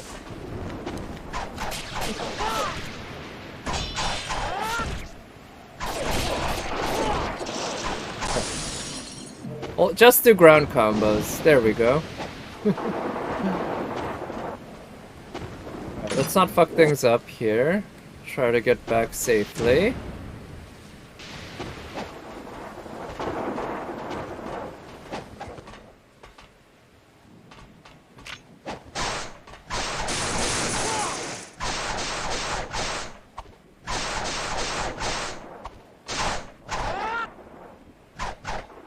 Is there something else here? Okay, maybe that. Yeah, I found, so Triss, and yeah, Jaskier also very fun character, right? A lot of charisma, I'd say. Both Jaskier and Geralt. They have a pretty fun dynamic. Like the one episode where Jaskier lost his voice, right? That one kind of caught me off guard because it just seemed kind of out of nowhere that all of a sudden Geralt finds a genie or a djinn, right? With a, what do you say? A lamp, right? A lamp that you rub to summon a djinn who grants you wishes.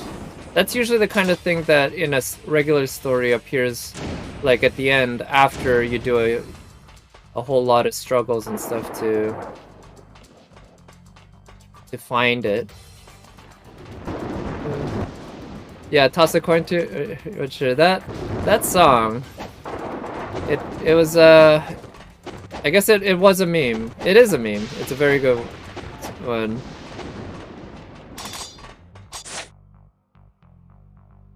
See. I did try to play The Witcher 3.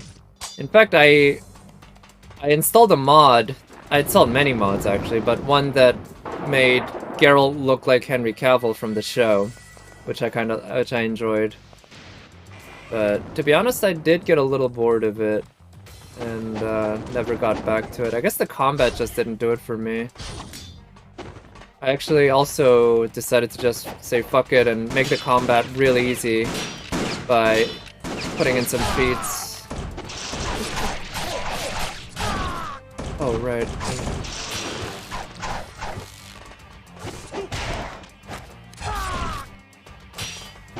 Oh, shit. Did these guys come down here?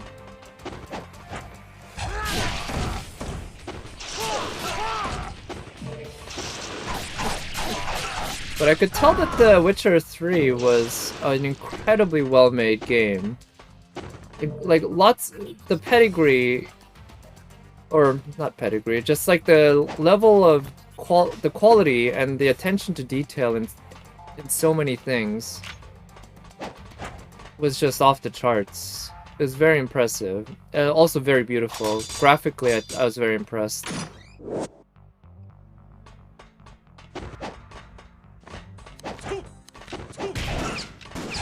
I guess one problem with me when it comes to open world games is that I almost always end up spending all my time on the side quests and basically no time in the main story quests, so I don't get invested in the main story at all. And when that happens, it becomes hard to motivate myself to keep playing until I finish the game because, well, I'm not invested in the story and I don't care to see the ending. Oh right, I need to start using counterattacks. Oh, come on, you whiffed.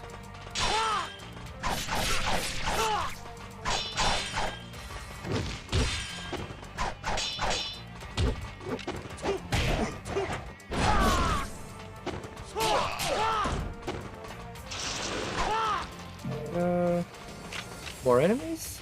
Where are the other enemies? Oh, looks like they might be above me. I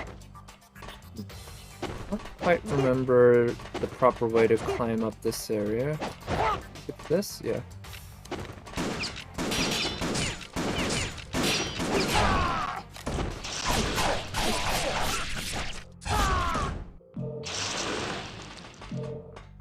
Go.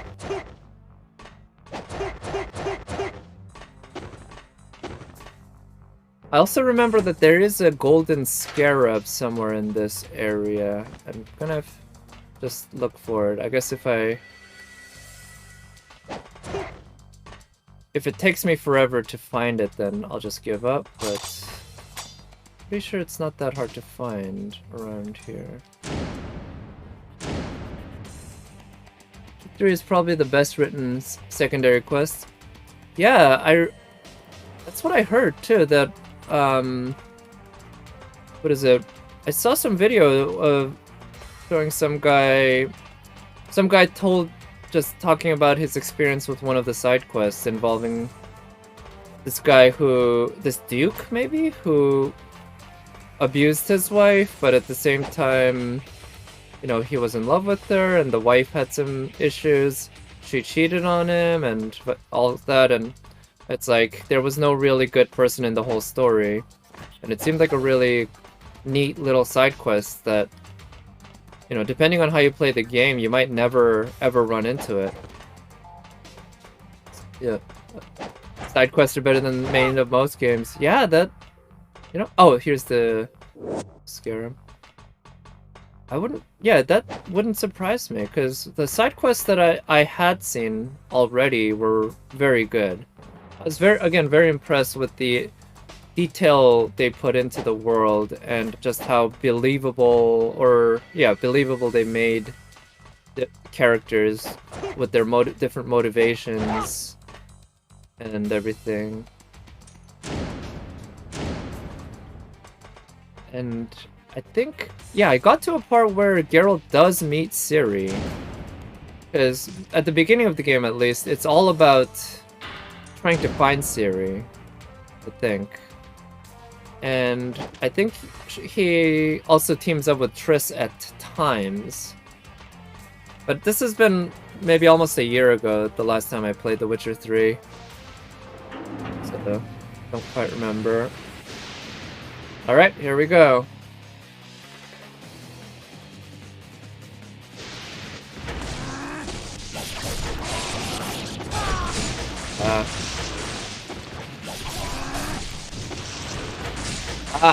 Okay.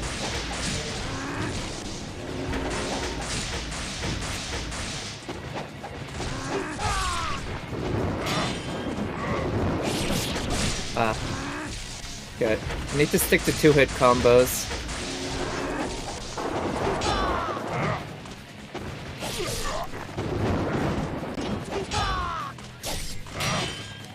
Oh shit! Yeah, this is it. The grab. Grabs in this game tend to be pretty brutal.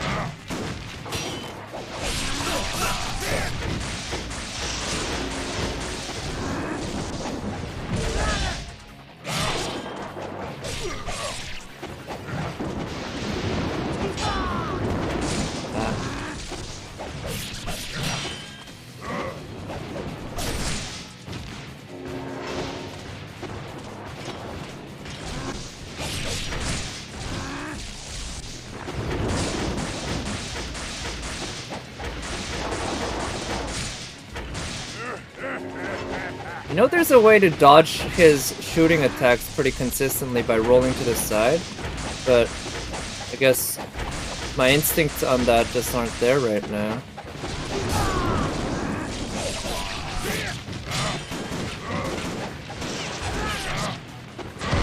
Oh, what? I rolled right into that. I need Ciri in the game or in the books?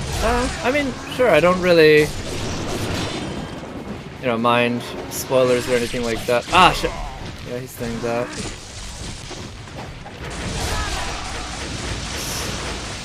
Okay.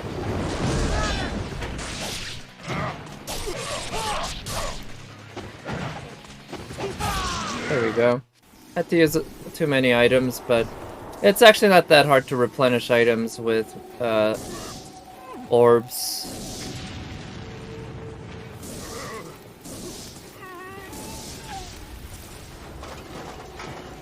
Because in the show, we see him meet Ciri, right? And, or I guess that's the first time he actually sees Ciri as an adult, or not an adult, but as like, not as a baby, I think. And we don't quite know what's gonna happen next, at least in terms of the show.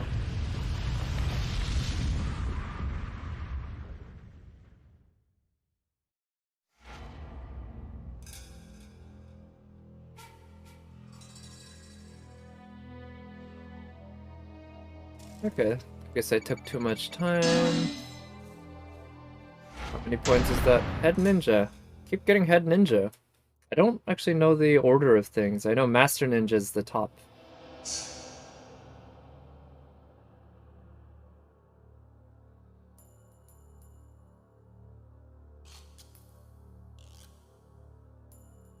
So, if you're wondering, did Ryu survive this crash? Well, somehow he ended up landing on this electricity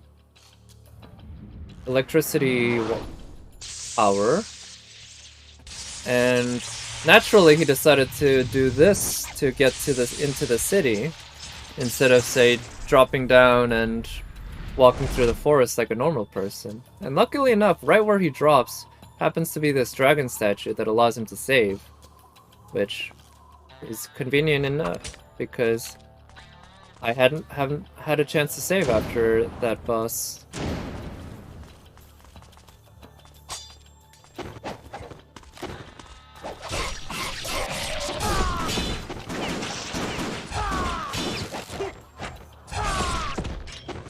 So I'm not sure if these enemies even appear in the normal difficulty of the game. I think these... so between normal and hard, and also from hard to very Master Ninja difficulty, there are of course a number of differences, and one of them is the enemies, in that there are some enemies that straight up do not appear in the game at all in normal difficulty, and you have to play the game in hard or more if you want to actually fight these enemies at all. I should start using these as well because I'm maxed out on them. Let's see, I don't think you can actually open this from this side, yeah.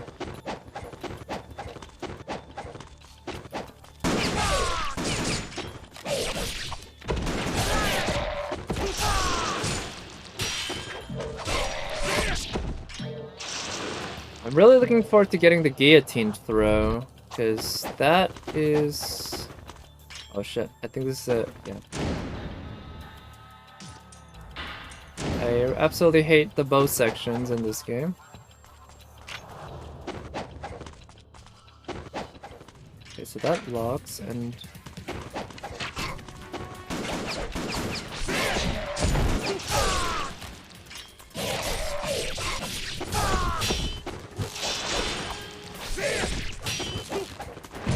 Okay, got the ultimate technique. Okay. So this area is going to involve more fights. But for now, I guess we're okay. Yeah. Oh, come on.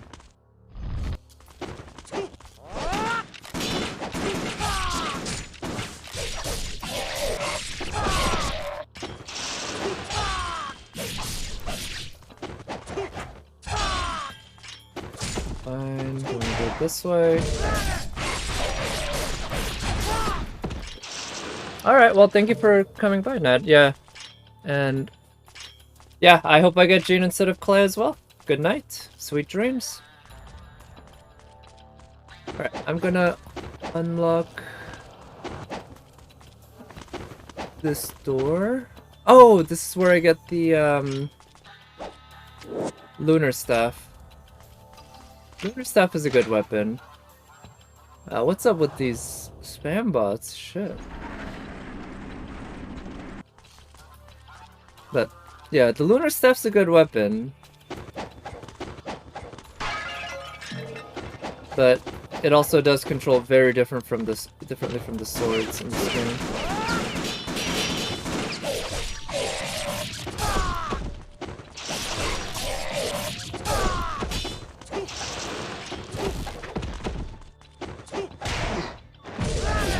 That's what I'll do.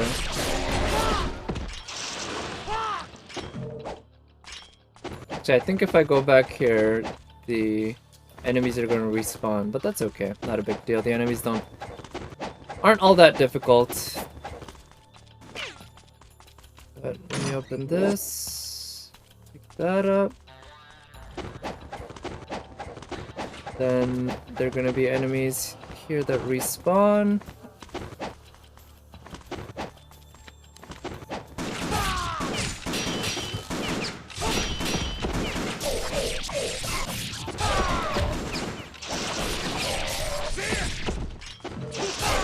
There we go. See, there's a chest. One tablet. Oh. So, I'm pretty sure these stone tablets are used way later. I need to collect 3 of them, and that's throughout multiple different areas in the game. Oh, come on.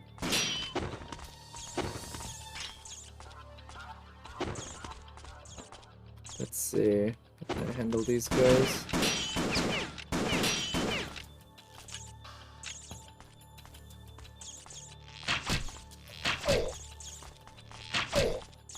Okay. Go. Alright, okay, if I wanna also...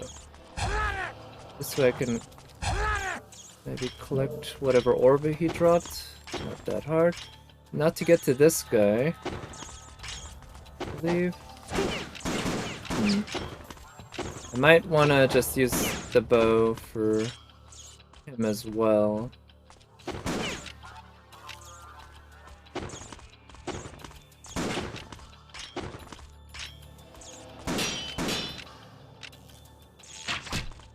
There we go. Ah, shit. Didn't get that orb properly, but anyway, let's go here.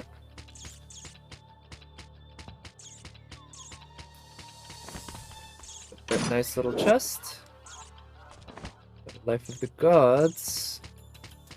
Down there. Oh, right. I believe. Oh, he just has an elixir. I thought maybe he had arrows.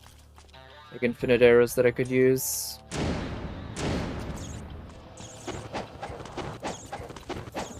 Okay, so now I can go up over there where the bad guys were. Because they're not shooting at me. Because they're dead.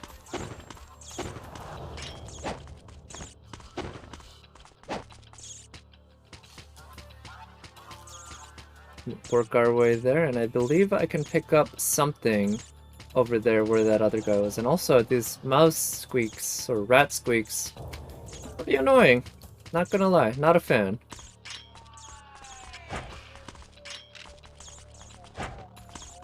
There we go.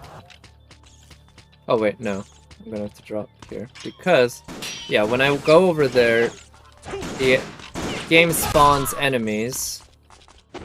There. Again, the game likes to troll the player with stuff like this. Kind of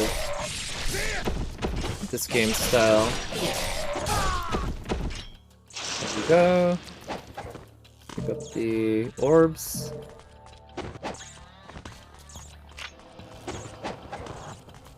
I know in Black it was possible to wall run all the way to this ledge. It might be possible in Sigma as well, but I haven't been able to pull it off. At least not here, and I don't remember if I was able to pull it off in the PS3 version. Come on. Please. Again, that's why I really dislike... Oh, what? Seriously?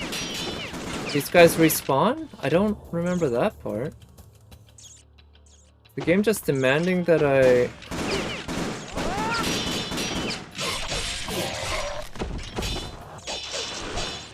They respawn because I decided to go down the steps, maybe?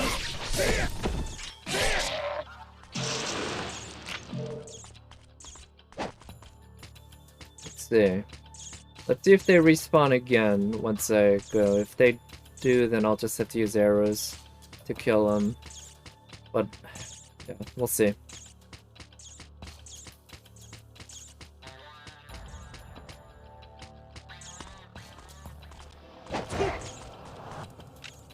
Okay, yeah, they do.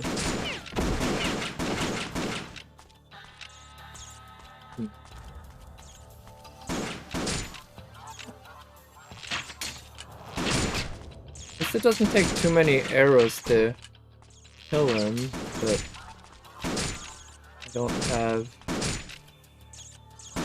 I don't have many arrows at all.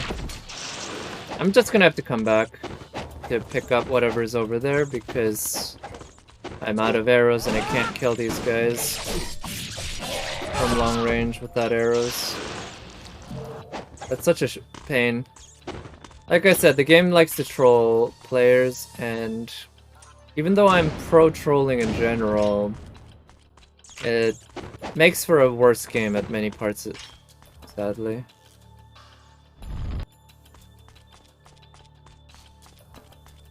Right, this is an area they definitely changed a decent amount compared to the Ninja Gaiden Black.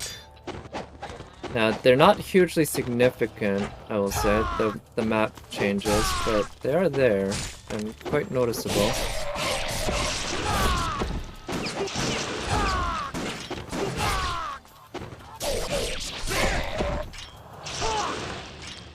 I was hoping for a blue orb, could use some healing. Okay, do we get the cat gains here? Yeah, we do.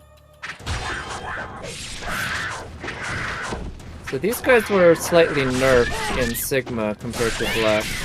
Because in Black, every single one of their attacks, I think, would guard break. So basically, every time they attacked you, you would absolutely have to roll away. Otherwise, you were left vulnerable because your guard would be broken. But in Sigma, their attacks don't guard break. Maybe some of them do, I don't know, but certainly most of them don't. And that makes a huge difference in their difficulty level. Let's see, where do I actually use that item? Let's just use that now, because again, they don't offer any sort of healing. And Spirit of the Devils, yeah, that's the one. Let's get that extra slot.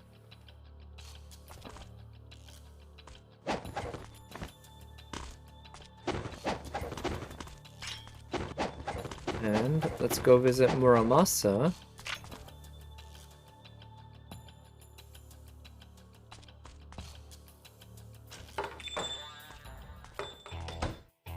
And hear what he has to say. And I apologize for some of the background noise because I decided to grab a little cookie. やっかりしちゃっていらっしゃい。はあ。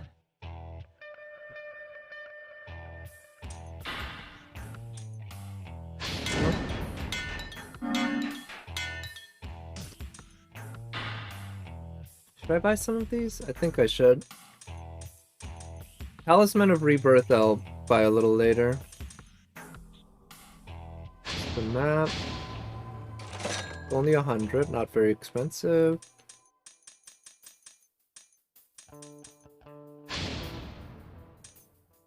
Yeah, I'll just buy 3 for now. That'll help.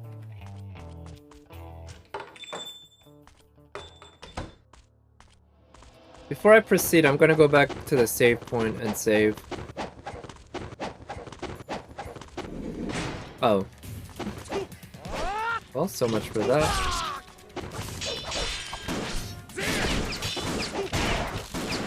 Actually, the Lunar Staff can be very useful against these guys because of the fact that it can cover such a wide arc.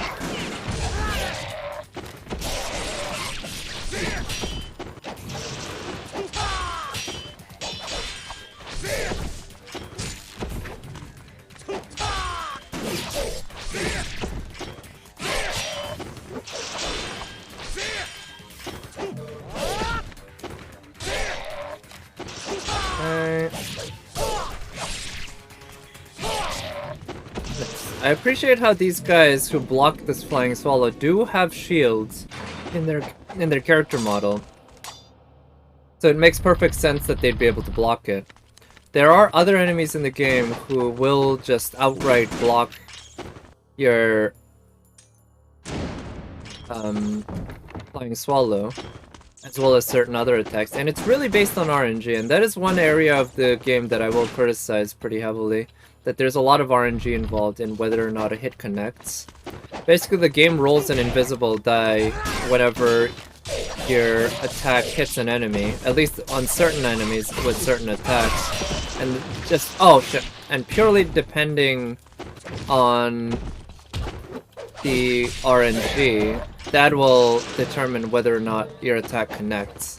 So there's a lot of cases where it feels like you're just at the whim of the RNG, rather than your own skill.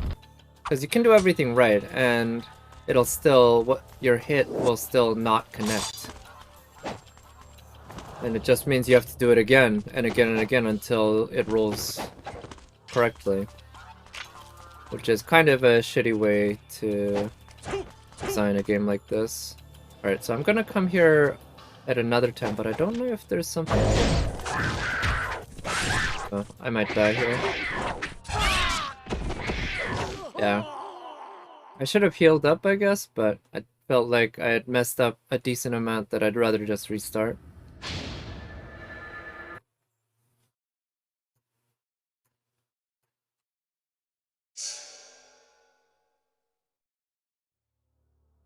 Okay, so let's try that again. Just ignore those enemies, and also very annoying how every time I restart from a save point, I have to reactivate the karma display.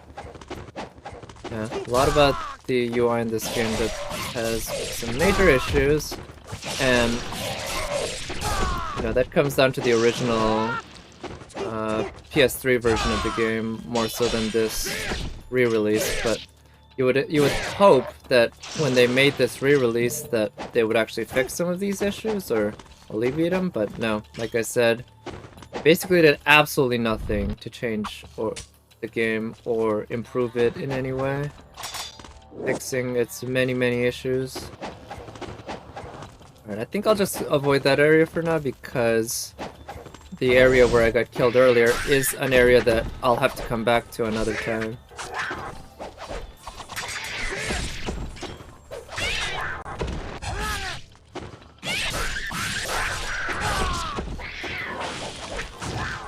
I can't wait to get the guillotine throw.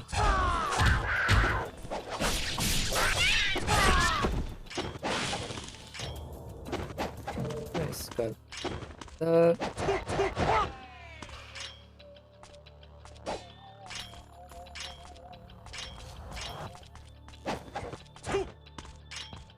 Okay, and go this way. What did he drop? Suke's diary. Oh yeah, there's various stories you can see because one of the sets of enemies you face in this game are called the Black Spider Ninjas.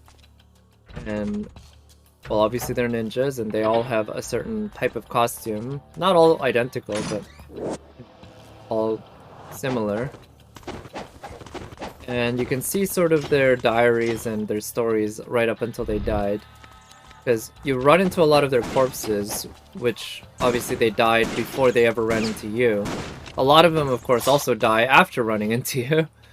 But many of them just died on their way to some mission, and you can read a little bit about their mission and stuff. And their hopes and dreams and such, which I actually find out pretty interesting. And I like that it's completely optional, and it generally fits the lore. And spoilers, you find out that the reason that they're after this great sword that is the basis of this game is that they, their leader wants to grind up the sword, which is made up of dragon bone, and use it to make tea out of dragon bone because he believes that it might give him immortality or something like that. And I just find that a really funny little detail, this story.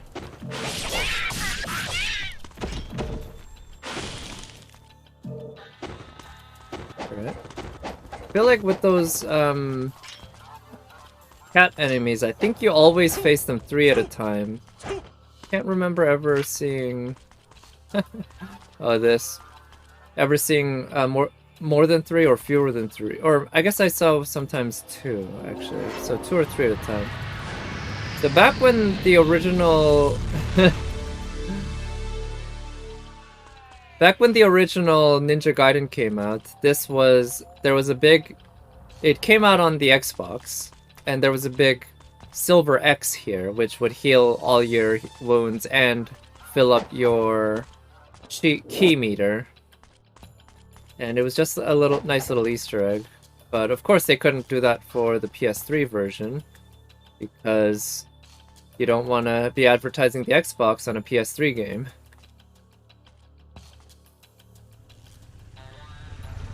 Alright, I really do not like these new enemies.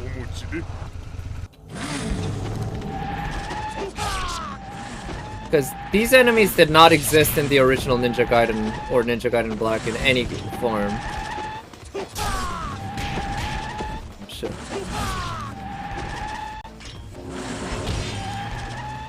And I don't think they really add anything to the game in terms of the combat. They're just not very fun at all.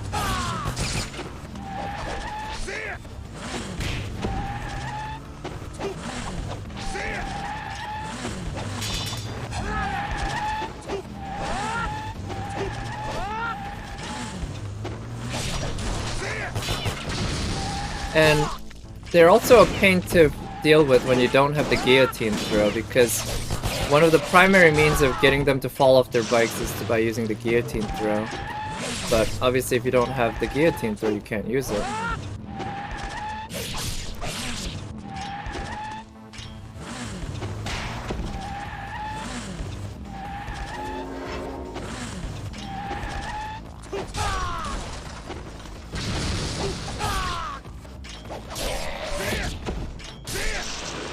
There we go.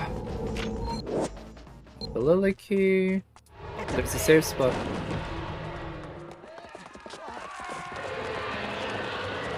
Now let's meet our female protagonist, the love interest.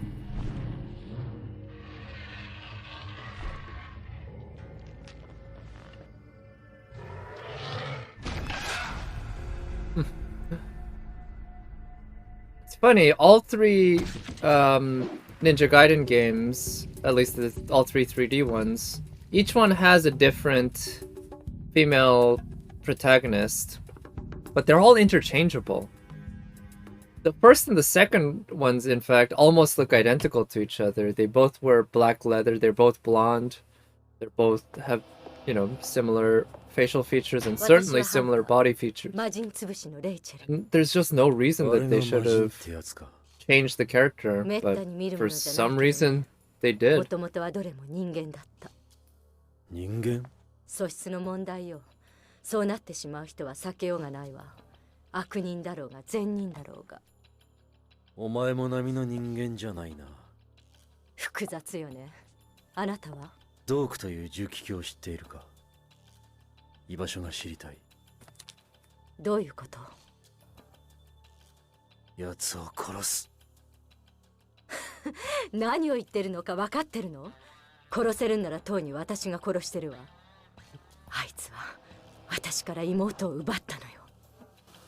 Oh, Alma's the younger sister. I never caught that because I'd only ever watched this in English, but she specifically said Imoto. I think she said Watashi no Imoto, which would mean my little sister. But they are twins, I know that much.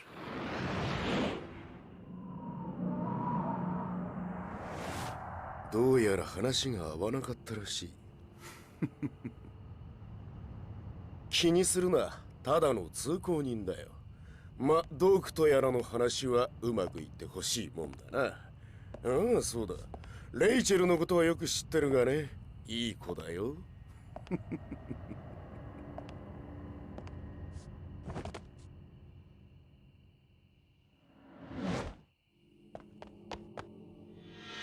I love how there's no actual explanation for this. He just disappears. It's like, I guess you can just chalk it up to magic, but it's like, what sorts of special powers does this guy have? He just looks like a normal guy. Now later on you find out he's not just a normal guy. But even so, you can't just say he's magic, therefore he can just do this. That's just kind of a cop-out. Oh, Greater Ninja. So I don't think that's as good as Head Ninja actually, which is what I'd gotten before. Oh, these enhancements, they must be the... Okay, that extra item in the menu that I didn't know about.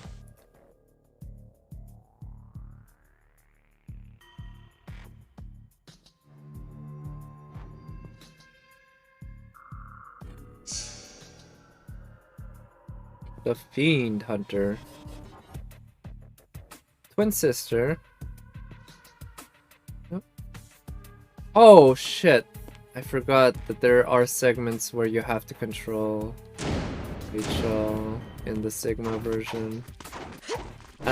Okay. Well, let's get through this. It's not bad, actually, but certainly not as fun as Ryu. Because she only has this one weapon. That said, the way she controls this weapon, I like it a lot better than the way Ryu controls the weapon. It's actually not bad. So she cannot wall run. Yeah, she cannot wall run. She can do wall jumps though, which I guess makes sense. Oh shit.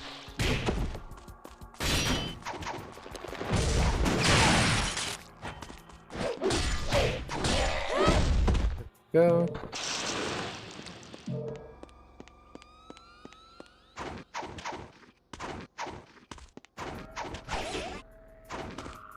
And over here we got a chest. I don't know if opening this chest now means that View doesn't get access to it later. My guess is no. But I probably wouldn't make it so that... Ooh, nice! That stuff Rachel does here would negatively affect View's game like that. Yeah, I feel like if they were gonna add Rachel as a playable character, they really should have just made it so that after you beat the game once, you can just play as Rachel through all the same areas as Ryu. Yeah, that would have been way better instead of creating these separate Rachel segments, which kind of feel a little out of place and don't add a whole lot to the game, because while you're playing as Rachel, you're you have to relearn a lot of how the combat works and how your character moves. And all that work you take to relearn how Rachel, or how to move as Rachel and fight as Rachel, it's wasted, because once you go back to Ryu again, well, I mean, you're back to having to fight as Ryu. All that skill just ends up being, wasted, which I don't like.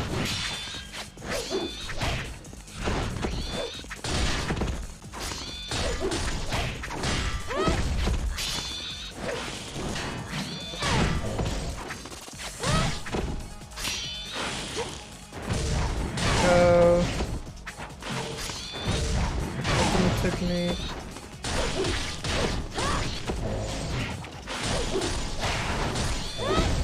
Go. Ultimate technique. Counter. Counter. Then UT. Oh shit. On the lift.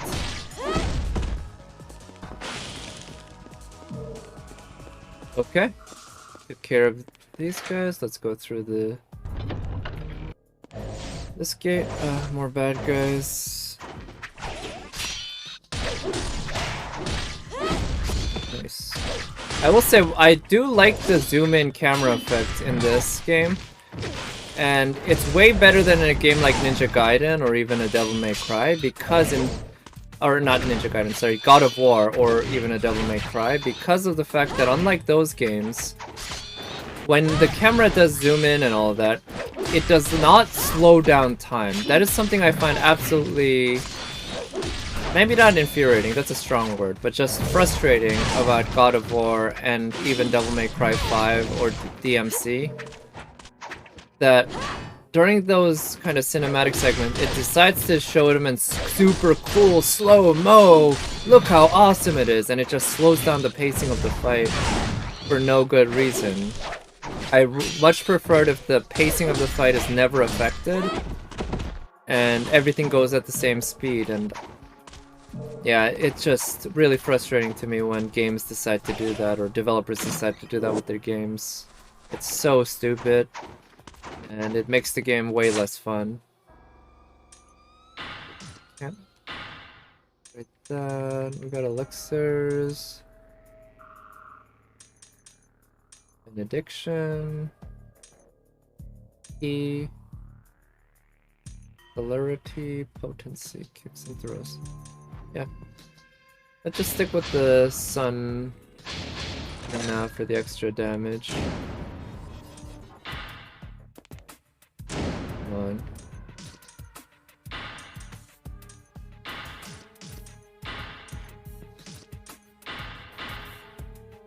The 8 earrings? Oh, they're just her favorite earrings. It looks like she doesn't have access to those extra little bonus thingies that Ryu does. It's okay. Her segments are pretty bare bones. These bad guys don't respawn, do they? I think I might be able to pick up something. Elixir, yep. Yeah, no need to buy too many elixirs then, because we got plenty from just picking them up. Okay, can I go in here? Okay, I can.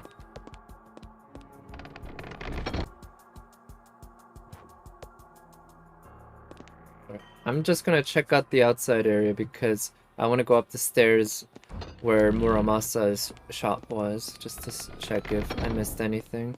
I think these bad guys don't respawn.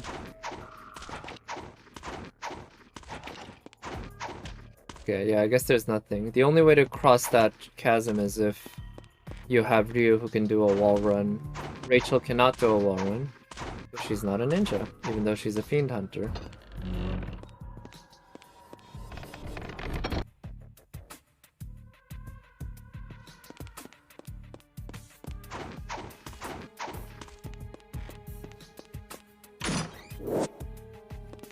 So many elixirs. This is an area that'll be very familiar to anyone who's played Ninja Gaiden to any extent. Most likely they've spent a lot of time in this area because they've had to keep restarting from a save over and over again. Oh shit. Is that ultimate technique?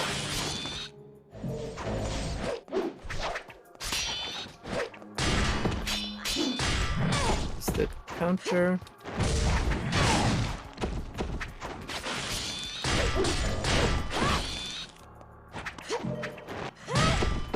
The beheaded counter. Where are you attacking, Rachel? Go. See what's in that chest. More elixirs, okay.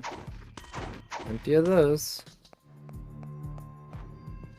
Now, I don't remember if there's anything here that I'm supposed to interact with.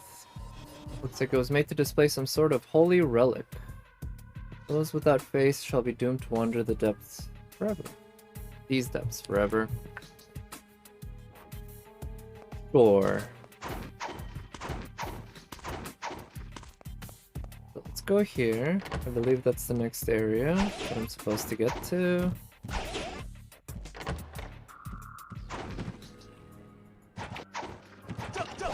Ooh. So these are the Black Spider Ninja, huh?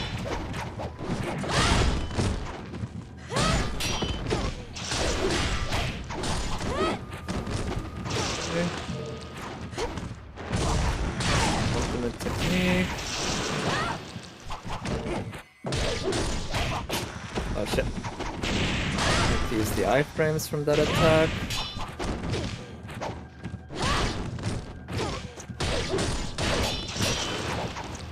I wonder how many of these guys there are.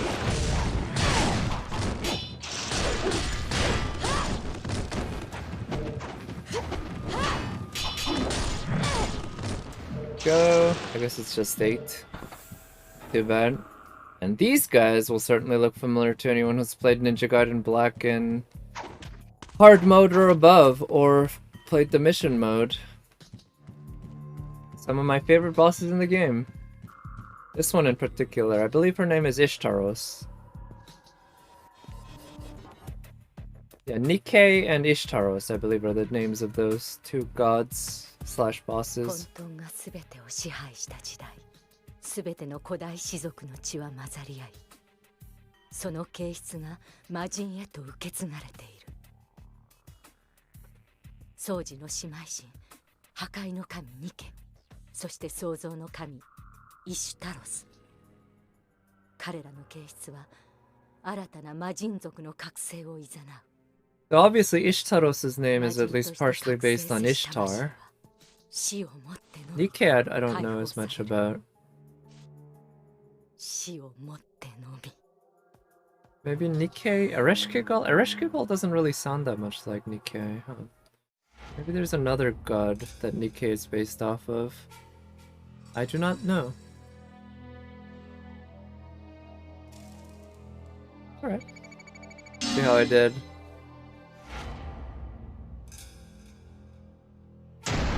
Veteran Hunter. I don't know where that ranks in the grand scheme of things. I don't know if there's a Master Hunter level or a Head Hunter. Head Hunter makes it sound like somebody who is hunting heads.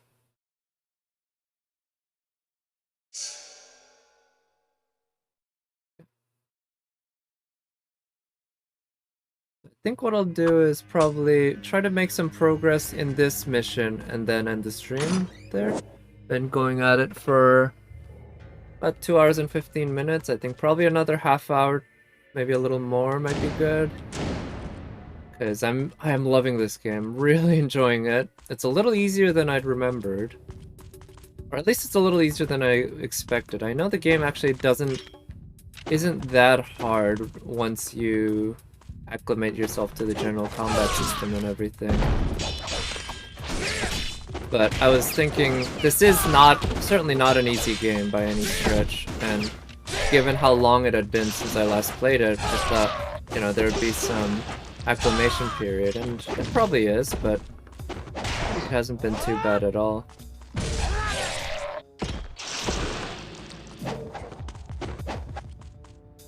There's a certain sublime nature to the combat. I called it kind of like a push-pull system, where you constantly having to deal with, do you want to push into the enemy and attack, or pull back and let the enemy come to you? And it's almost like a rhythm game. You know, it's not a rhythm game by any means. It isn't a rhythm game, but there is a rhythm to the combat that once you figure it out, it suddenly becomes like a whole bunch of chaos in the combat suddenly starts becoming manageable. Like you get a sense of you darting in and out of danger, doing a lot of damage, rolling away, backing away, whatever, defending, you know, constantly going back and forth that way.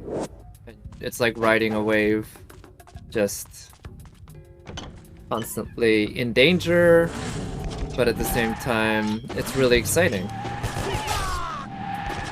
Okay, these are favorite enemies in the game.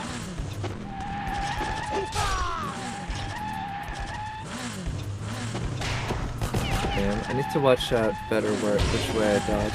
Maybe I should let them break my guard first. Yeah, that might be a better way to shit.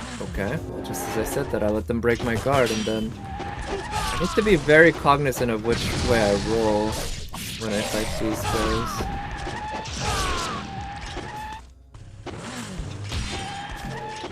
Also, when they break your guard, they do some chip damage, which is annoying.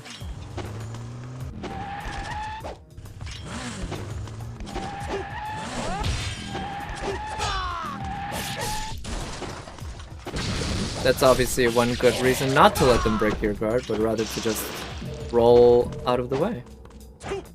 Anyway, let's save.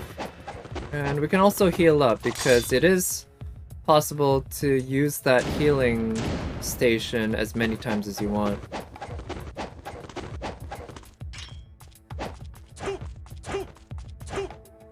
Oh, come on.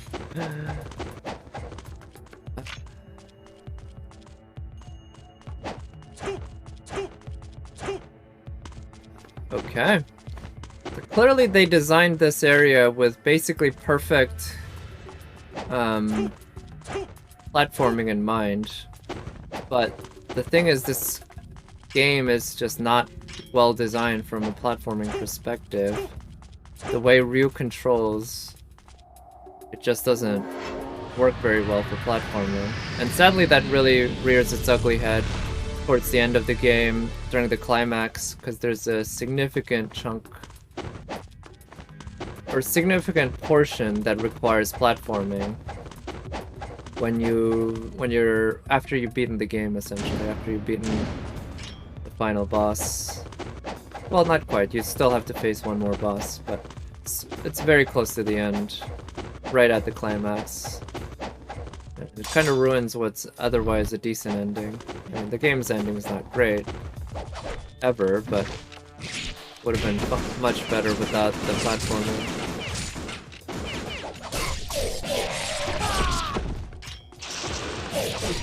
Can't wait to get the guillotine throw. When am I gonna get the guillotine throw? I don't remember when that appears in Sigma for the hard difficulty. Because the different difficulties give you the different moves at different points in the game.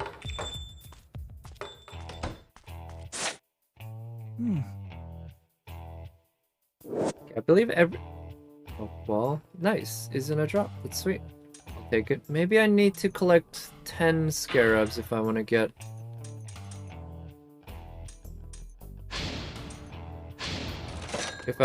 the guillotine throw. Anyway, with the Izuna drop now, that should make a big difference, because the Izuna drop is a pretty killer move. Very fun move to pull off. Alright, let's see. I believe at this point I want to go here.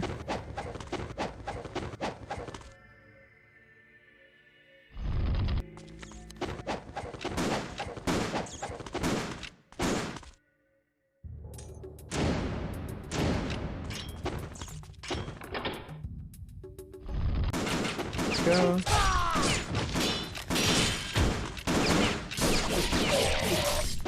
Oh shit. Yep. There we go. That's the Izuna drop. Oh, come on.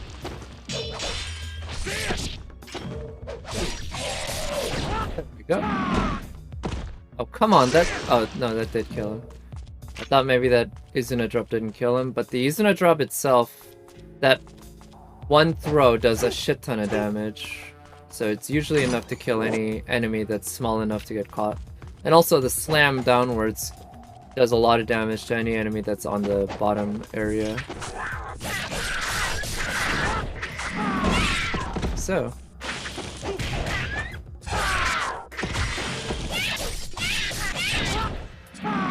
Alright, got him. I also hate the fact that even after you kill an enemy, for the timer keeps ticking down until the enemy actually goes into its death animation where it disappears. And it seems like bullshit because at that point all you're doing, you're helpless, you just have to wait for the animation to trigger. I don't remember if there were any enemies here. There's a save point like I remembered.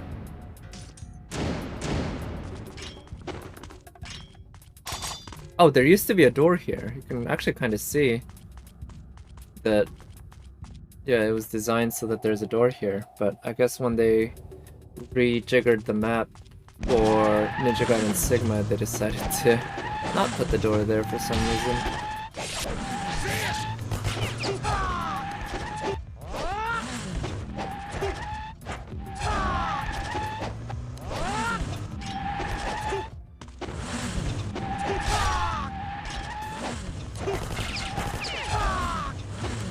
Okay. Come on.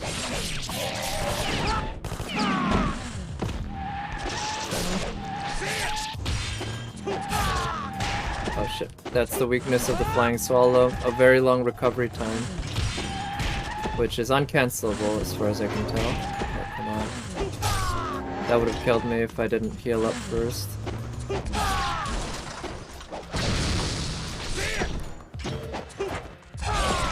There we go.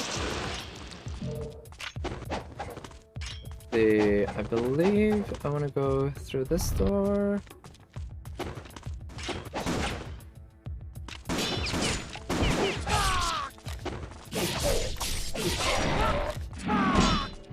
Go.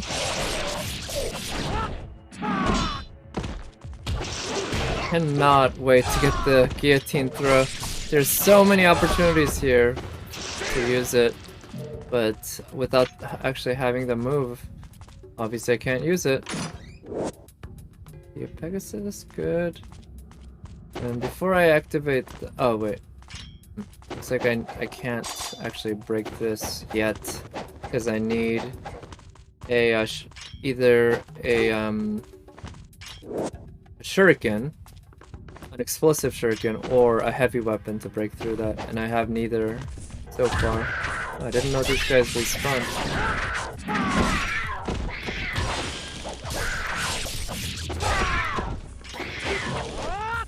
Guillotine throw is super fun against these guys. Alright, the Key of Pegasus. Where was I supposed to use that? Was it here? I feel like maybe there was a door here. Yep. Uses the Key of Pegasus. Unskippable cutscene. Which this I think will open the, yeah. We'll lower the drawbridge here.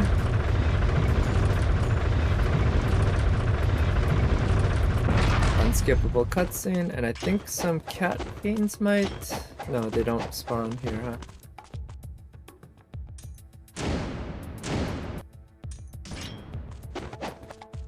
Now let's go up there and go to the. Go across the bridge. I can also close the bridge here if I want, but it doesn't really matter. Okay. Body with arrows is always a bad sign Because that usually means there's some segment that requires arrows, and any segment that requires arrows in this game is just downright awful.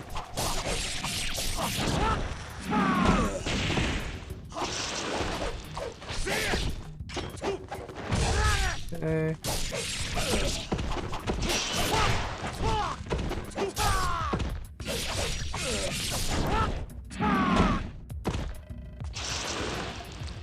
Oh.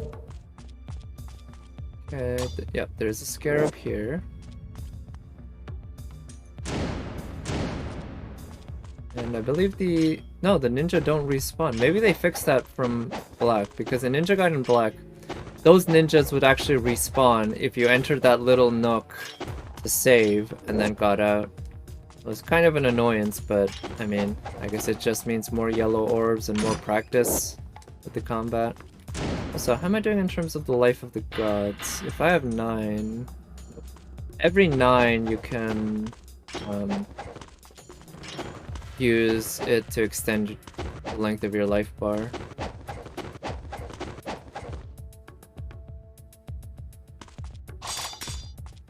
Okay, so you can't actually open that from this side. Yeah. I didn't quite remember which side was... Okay. Which side was the progression.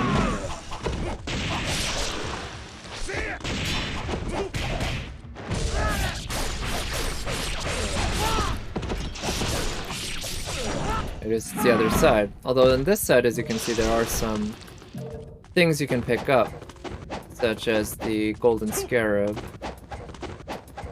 Actually, was that the only thing? It might have been, I don't remember. Anyway, I'm gonna go back here and save and go back to the other side of the orc.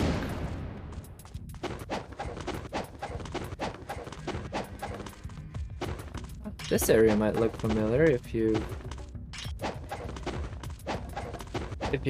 haven't been or if you haven't played the game. Oh, neat. I didn't know there was a shop here. I think I'll get something with one more scarab. Don't need to buy anything. Oh, you can... Oh, I think you can have up to 3 of those thingies. I thought you could only have 1 in hard difficulty.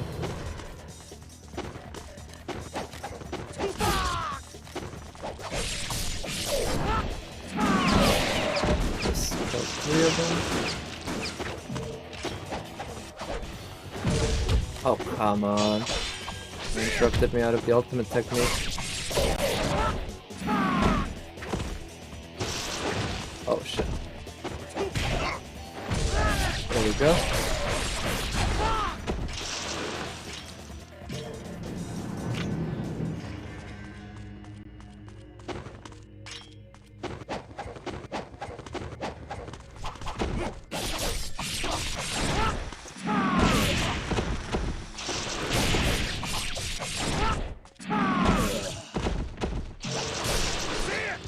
Alright, nice. Took care of those guys pretty quickly.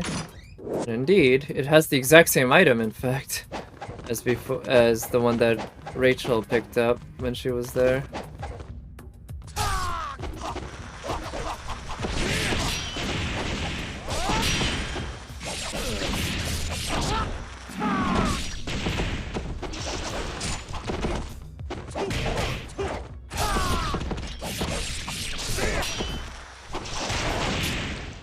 Oh shit, what hit me there? Okay, there we go. Which way do I want to go? I think, yeah, it's down this way. Pretty sure. Alright, so this area can be a little difficult, but I think I should be able to handle it. Oh, it's these guys? I thought it was another set of guys. God damn it. Okay, it's gonna be really annoying.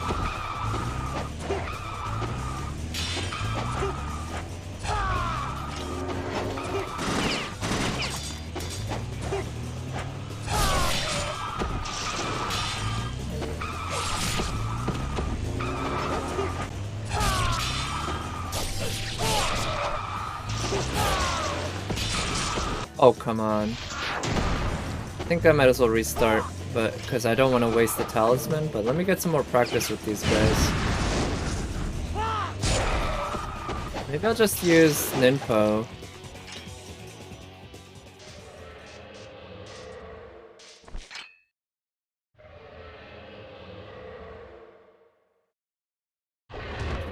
I love that audio's clearly coming from one side, but the enemy attacks from the other side, and it's like these soldiers don't know enough to look at both sides when they know that there's an enemy around. Also, what's this? Decrease attack, greatly increase. Let's use that. Could be useful. And let's use the lunar against these guys. I do not like these enemies. They're pretty tough, and they can grab you very quickly. And I think I found the lunar to be a better weapon against them than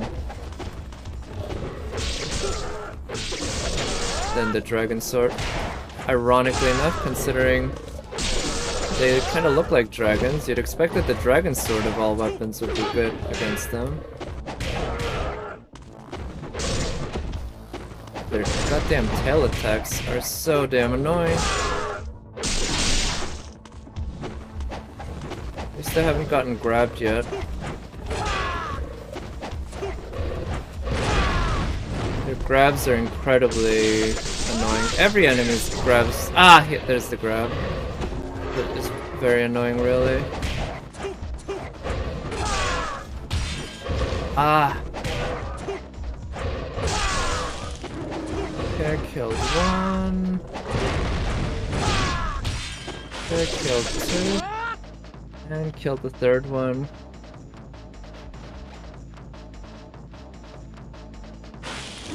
Sasugane. 一体どういう人なの？人間とはかけ離れた強さだわ。忍者は所詮人に過ぎない。お前の血とはわけが違う。本気でそう思うの？私だって昔は普通だと思ってた。でも実際はそんなんじゃなかったって悟ったわ。双子の妹が呪われて重気境になり果てるところを見た時にね。闇の住人よ、今の私は。Funny how these two characters coincidentally happen to have basically the same outfit style, right? Both very tight black leather. Even though she's from Vigor and he's from Japan. 妹をアルマを殺すわ。そのためにハンターになった。この総員の地下には確か。Considering she's a fiend hunter, she does seem very incompetent.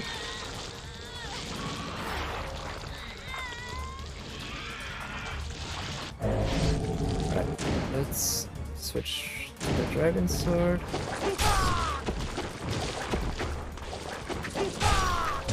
One thing I also hate is that if the boss kills one of these side enemies instead of you, ah shit, got grabbed, then it doesn't count. The side enemy actually just respawns.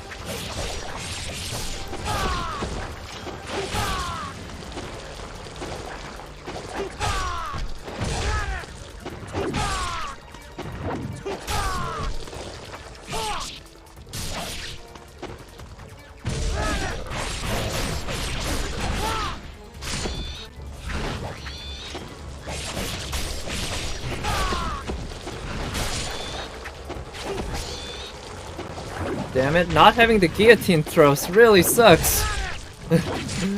Ah. Go do these in the drop, and let's cut through this guy's arms.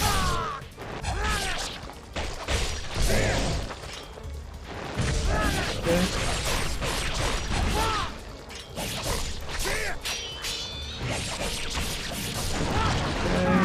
That.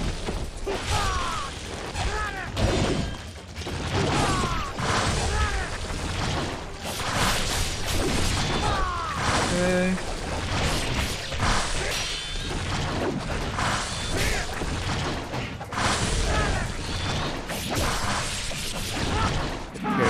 guy.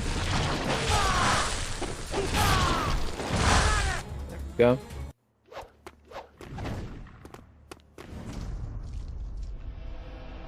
Yeah, so she seems really incompetent considering she's a fiend hunter, and there was this giant-ass fiend right behind her that essentially こいつも魔人か。 snuck up on her. こんな化け物見たことないわ。なんだか変よ。やたらに数が多いのも。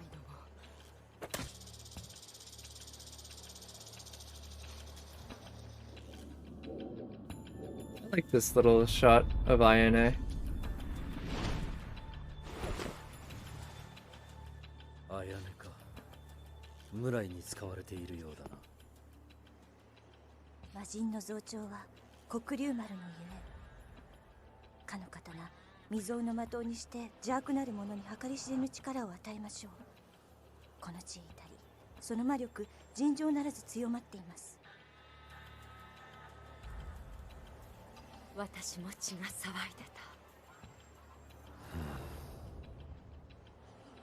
血は全ての人間を支配し、魔力はそれに刺激する。あやね、レイチェルを頼む。わかりました。デュー、この総員の地下には神聖皇帝の居城ザルカンへの抜け穴があるらしいの。 I wonder what he means by take care of her anyway. You'd think he would say something like protect her or help her out. He just says take care of her, but that's kind of ambiguous. What does it mean to take care of her? Anyway, I think that's the end of that mission, and I guess I'll end the stream there. Or actually, no. Before I end the stream, I am going to go over to Genshin Impact and quickly take care of some things. この地へ足を運んだこと無駄にはなるまいな。もちろんです、閣下。私はいついかなる時でもいい加減なことをお伝えした試しはありませんでしたな。さもあらん。しからばよもとんだ見落としをしていたというものだ。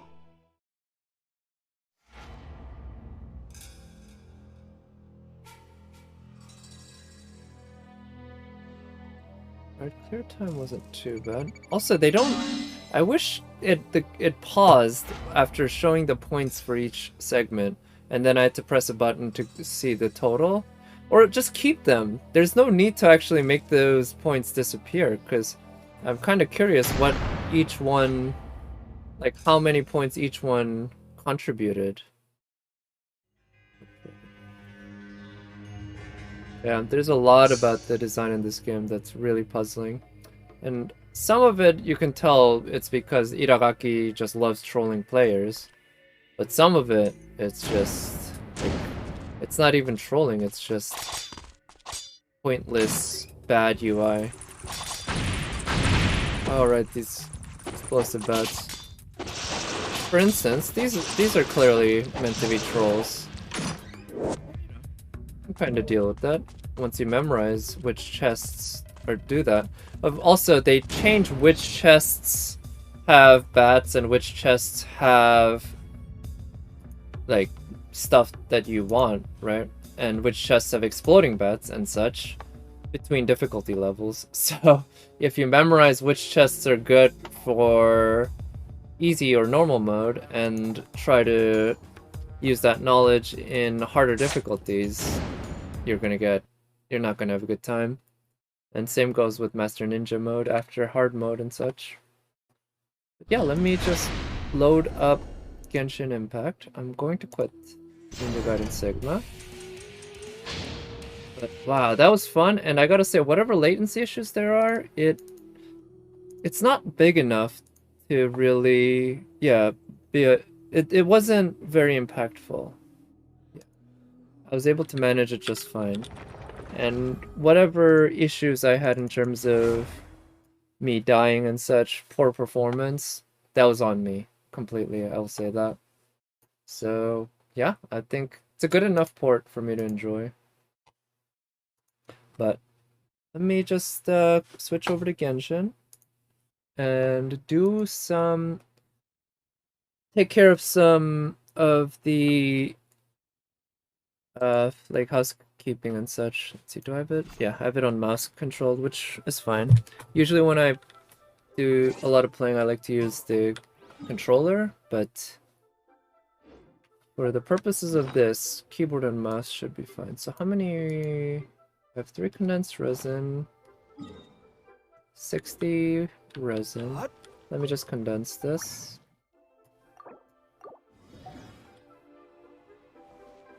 And one thing I want to do is this.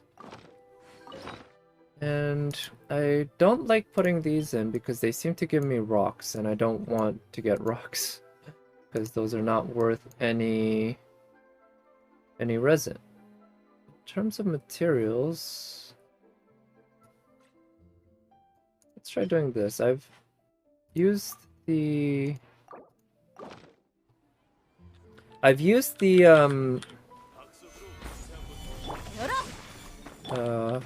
what did I use before?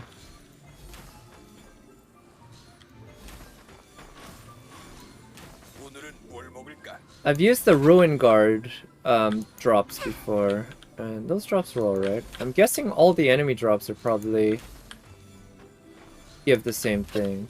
I do not know. Let's see. I don't want the ores. Yeah, that's not a good set.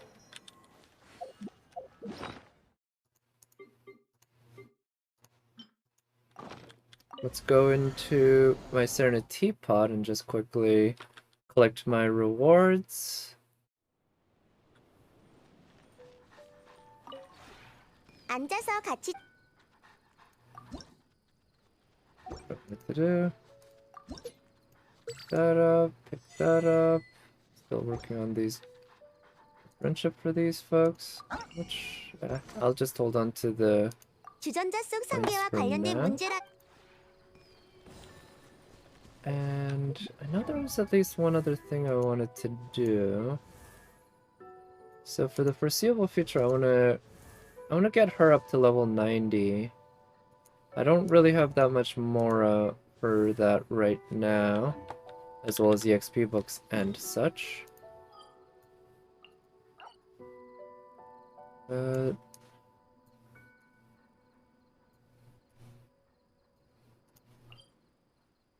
let me think. I don't have any resin spending that I really want to do right now. I think I'll just keep the condensed resin. And depending on how things go, I'll probably spend them on Mora or EXP book ley lines. I don't have any pulls to spend. I got Barbara or Kea. Okay, I guess the what is it? The parametric transformer really might have been the only thing that I wanted to take care of. I've already bought out this part of the shop at this point. And the echoing rewards, I need to keep collecting these, but I'm guessing I can't collect all of them until I actually unlock more of the map. Of course, I want the outfit. Oh, you can preview the outfit. Oh, nice. And you can also see these. So in terms of... Oh yeah, I should do these. Let me just get through these then. I like doing these on stream as well, even though like they don't really offer much in terms of unique content. 바위의 무게는 텅텅 폭탄 자.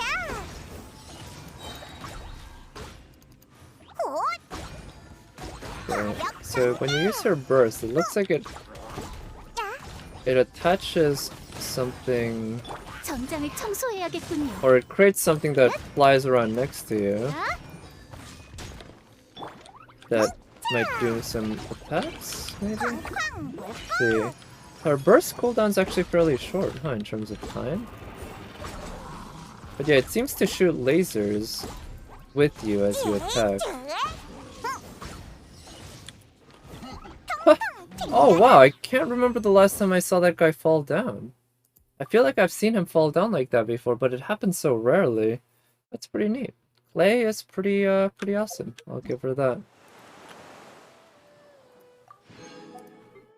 And let's do these.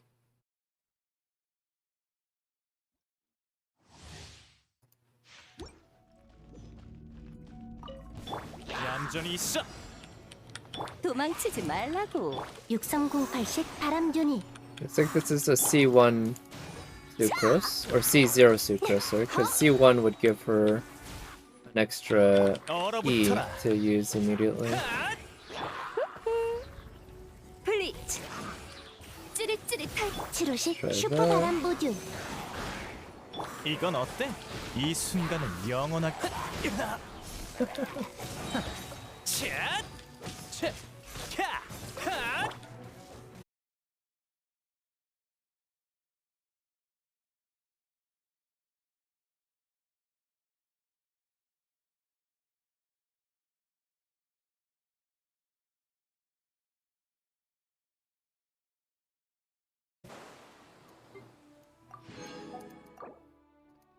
Alright, and let's try Fischl.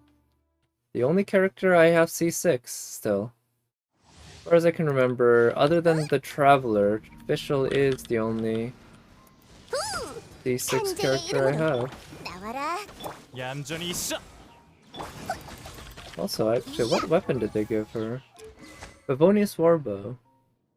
Yeah, not that high level, 천지 actually. 우주를 창조하고 에덴 땅을 57. 가른 Oh, very, 내가 pretty good 바로 ER. 반지의 황녀.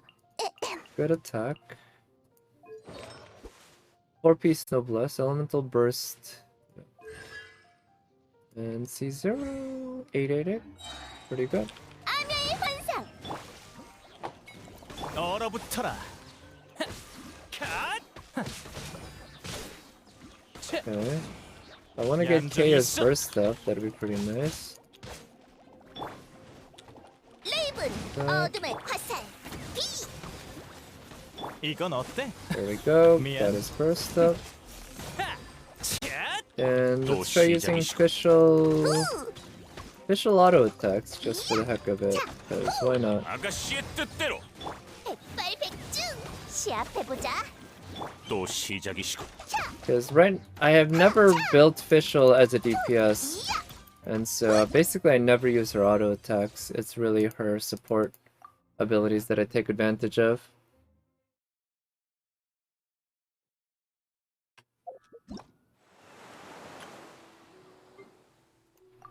Alright, unlocked those. So yeah, I guess that'll be it for today. I won't be streaming tomorrow, but I think I'll probably try to stream Saturday and Sunday. So I think probably Saturday I'll do the Genshin event, and then Sunday more Ninja Gaiden, probably something like that. That's what I'm imagining. So until next time then, I hope everyone has a good rest of the day and a good start of the weekend. And I'll talk to you next time. Bye.